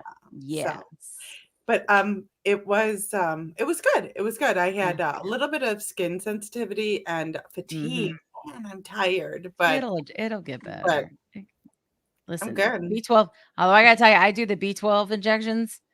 I mean, like I have a prescription and the pharmacy pay, like the insurance pays for it and everything. It's just B12. It's not like all the McBees and stuff. But lots of people do that, but I just don't. And it helped me a lot. It helped me a lot. But I also think it just takes time to adjust. Like we had Dr. So on one of our shows, and she was like, honestly, like your blood sugar's like it's figuring it out, and that makes you kind of tired, You go think about your electrolytes, Sabrina. We're going to talk about lives, Kim's lives. Everybody's like, JT's lives. Electrolytes, water. Make sure you're eating enough calories, protein. Where's Kate? Like she has this thing. I bet you guys get so sick of me saying calcium. Calcium's important too. Yes. But Kim's lives, let me tell you, those things have like over 200 people in there. Those Not things really. are crazy. Not really. It's like 100. It's not much. It's really I've not. seen more than that. I've seen more than that in your lives. Yeah. You come to my lives. Yeah. Aw. Everyone goes to your lives. Everyone. I don't think so. No, Everyone comes Yes, into they do. your lives. The people that matter. It just like pops in. Why would I just say the same? It's just because they're waiting for me to pop off and speculate. No. It's because you willingly and openly, generously help people. Like you don't. I really want to. I really do. Selflessly, continuously help people. So yeah. we love you. She loves I really you do. guys. I do. I really do.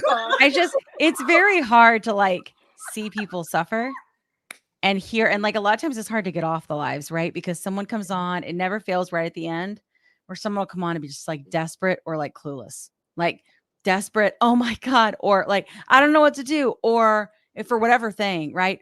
Or just like, what do I eat?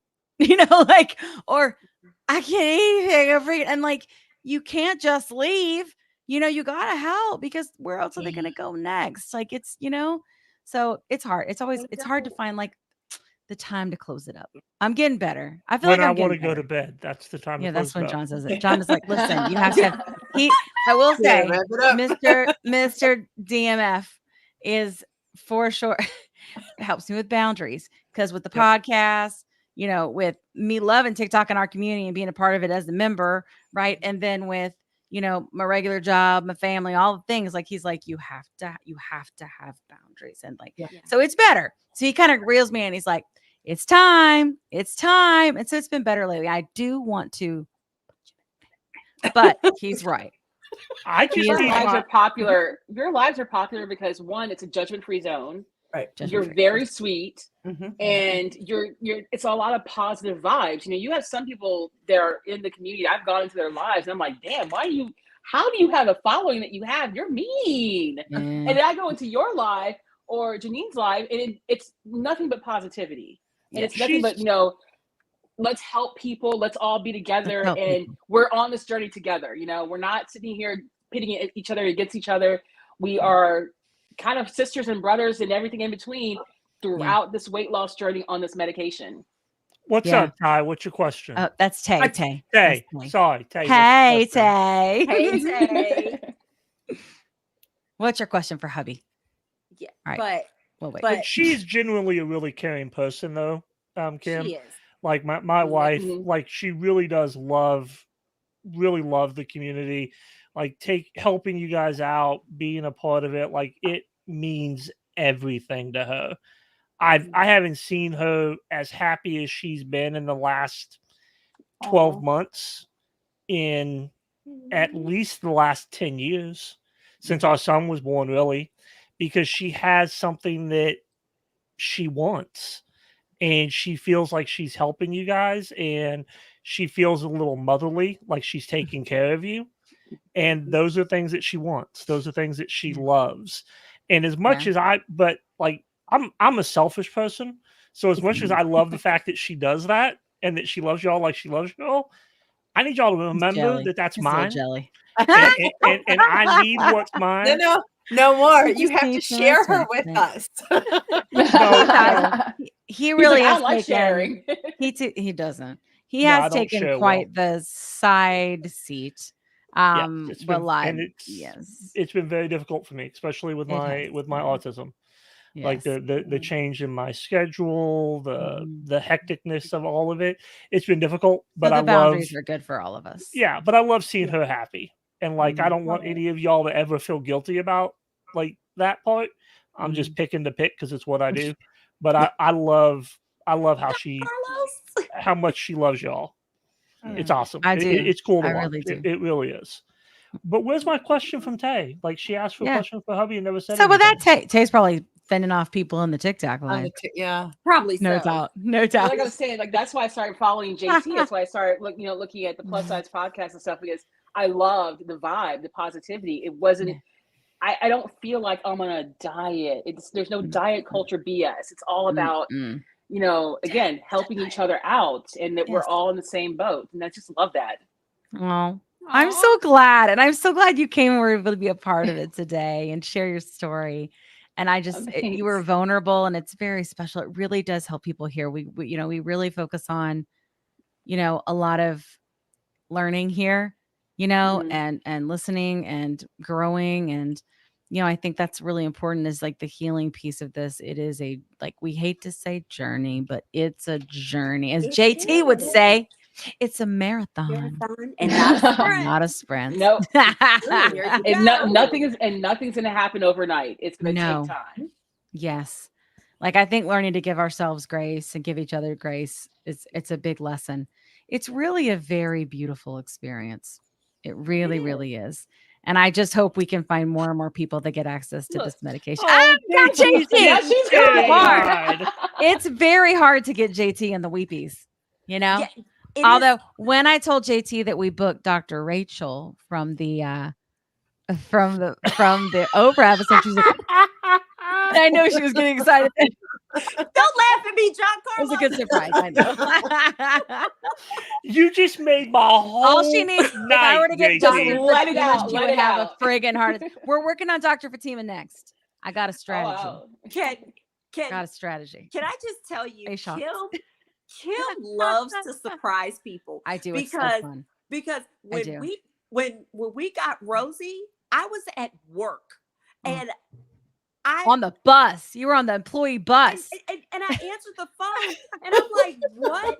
And she had to repeat it because I was walking into the flight attendant lounge and I said, what? And I didn't realize how loud I was. Everybody turned around and I'm like, oh my gosh, I'm so sorry. Oh my God.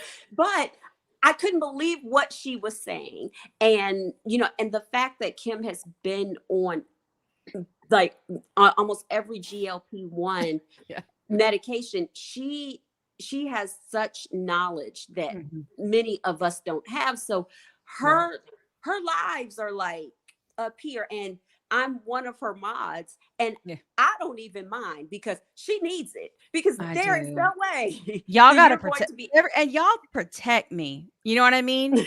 Y'all make sure. And I think you guys have all sort of learned what lifestyle falls I want. If you give me one that's kind of stupid, someone that's kind of and when I mean by stupid, I mean someone that's like, why don't you just eat less and move more?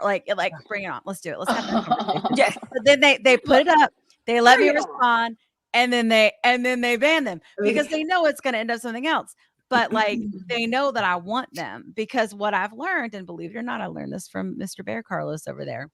When I was trying to decide which hate comments to respond to or not respond to or whatever, when we created the podcast on YouTube and we were getting those responses. And he said, it's not about you trying to change the mind of the person that's there. It's about the people that are going to read it and what they hear you say in response to that comment. And it's true. So I had to give myself what is it? If it's hateful, it's gone. If it's hateful and it's gone. If it's ignorant, it can stay. That's the thing. But so I have a boundary, but that's the thing is I will respond to that guy gone. But there are 10, 20, 30 more people in the room that needed to hear it, So I think that's been something I've been learning, and it's not exact science, but having mods, especially when the lives get real big, you need ones that know your style and can protect you. And I got those, and I'm so happy. I got the best mods. I do. Tay kills it. Tay kills it. Tay, but whatever. That one guy that came in, it was like the answer to obesity is fiber. I remember that guy. Yeah, I'm a doctor, and Tay was like, "Please let me boot him." I'm like, "No, you can stay. Let's just talk about how the answer to obesity is fiber." She's like, "Please."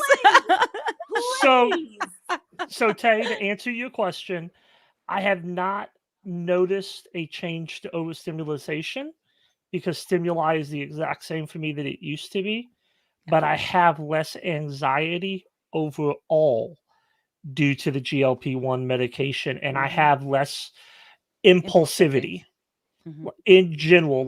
Food noise, everybody talks about food noise. I've always had food noise. I didn't know it was food noise, but the worst part for me is I have an impulsivity issue that is unheard of. Yeah. I mean, like it's many people on the spectrum struggle with yeah. this. I have a drive to do some of the dumbest things in the world simply to see what will happen.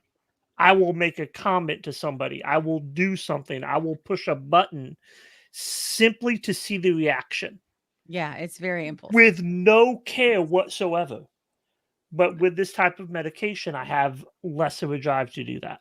It's interesting. It's you can gear shift, like how I always say with food. Yeah, and like it's very similar. Like what you were saying, Kim, with people on opioids and the addiction.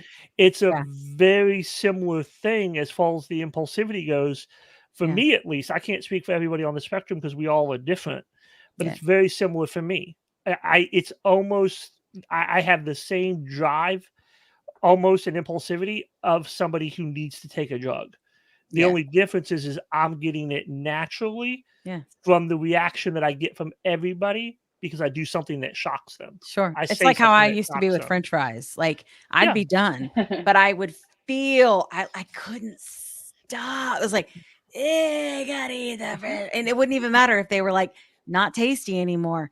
I didn't care. I had to have it. I had to have it. It's interesting. There's something here.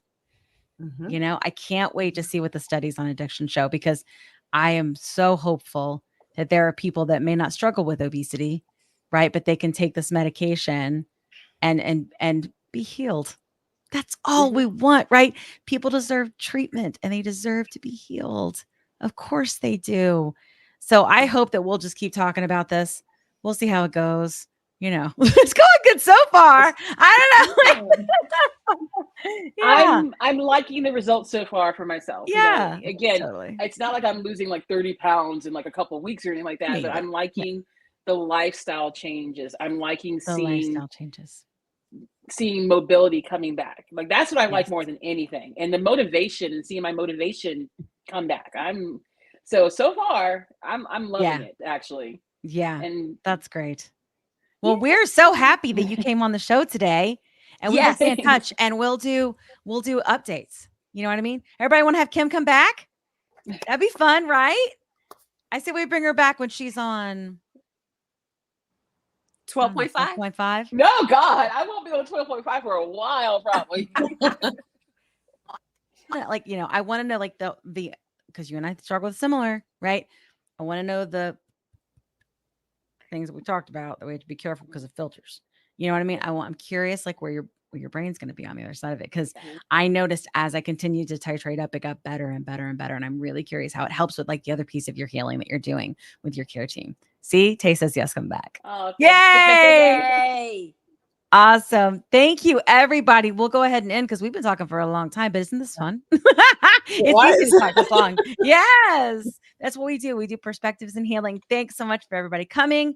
Don't forget, the new episode will drop Wednesday. We got some good stuff coming. And Dr. Rachel's a few weeks away, but she's coming too.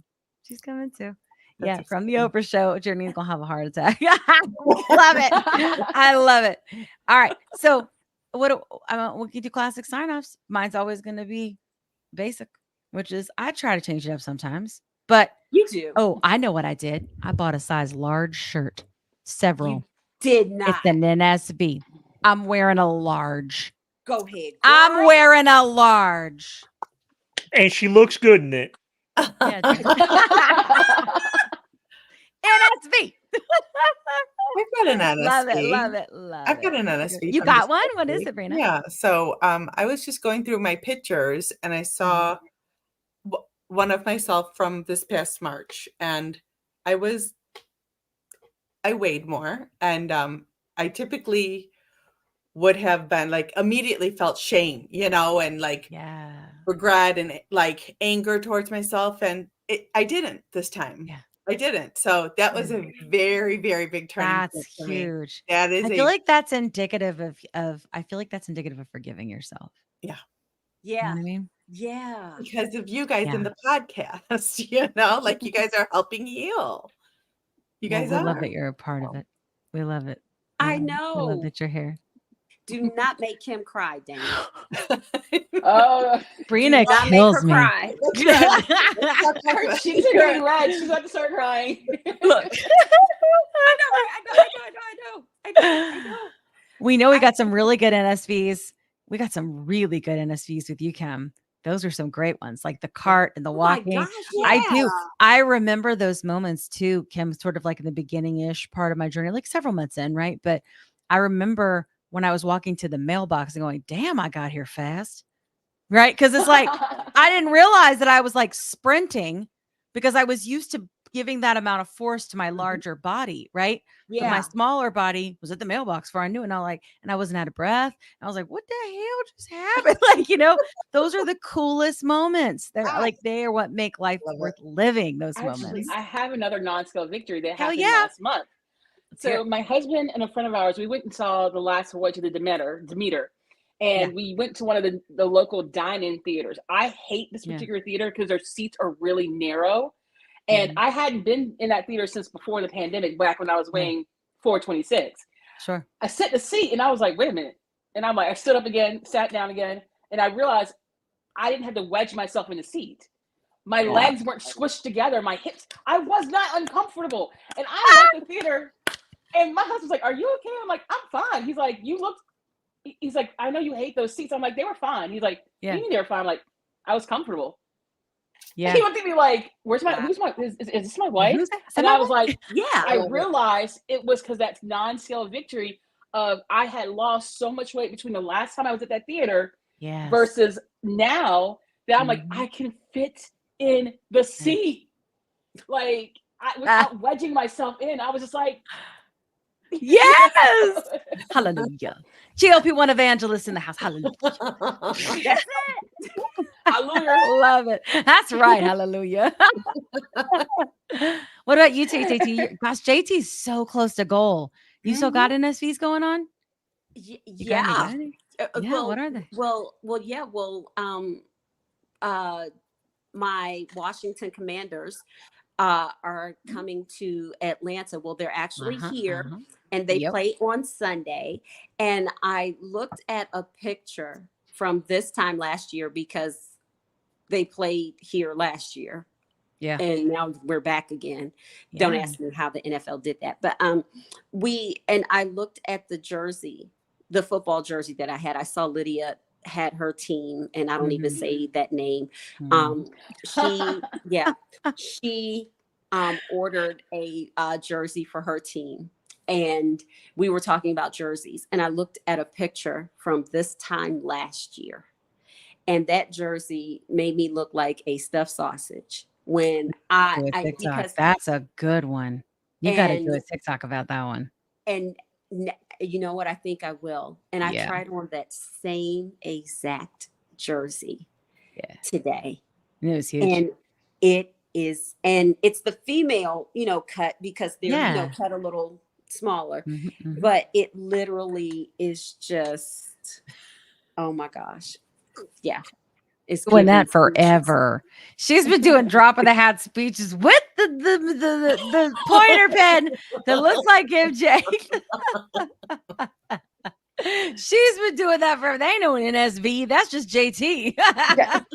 Look, and another thing.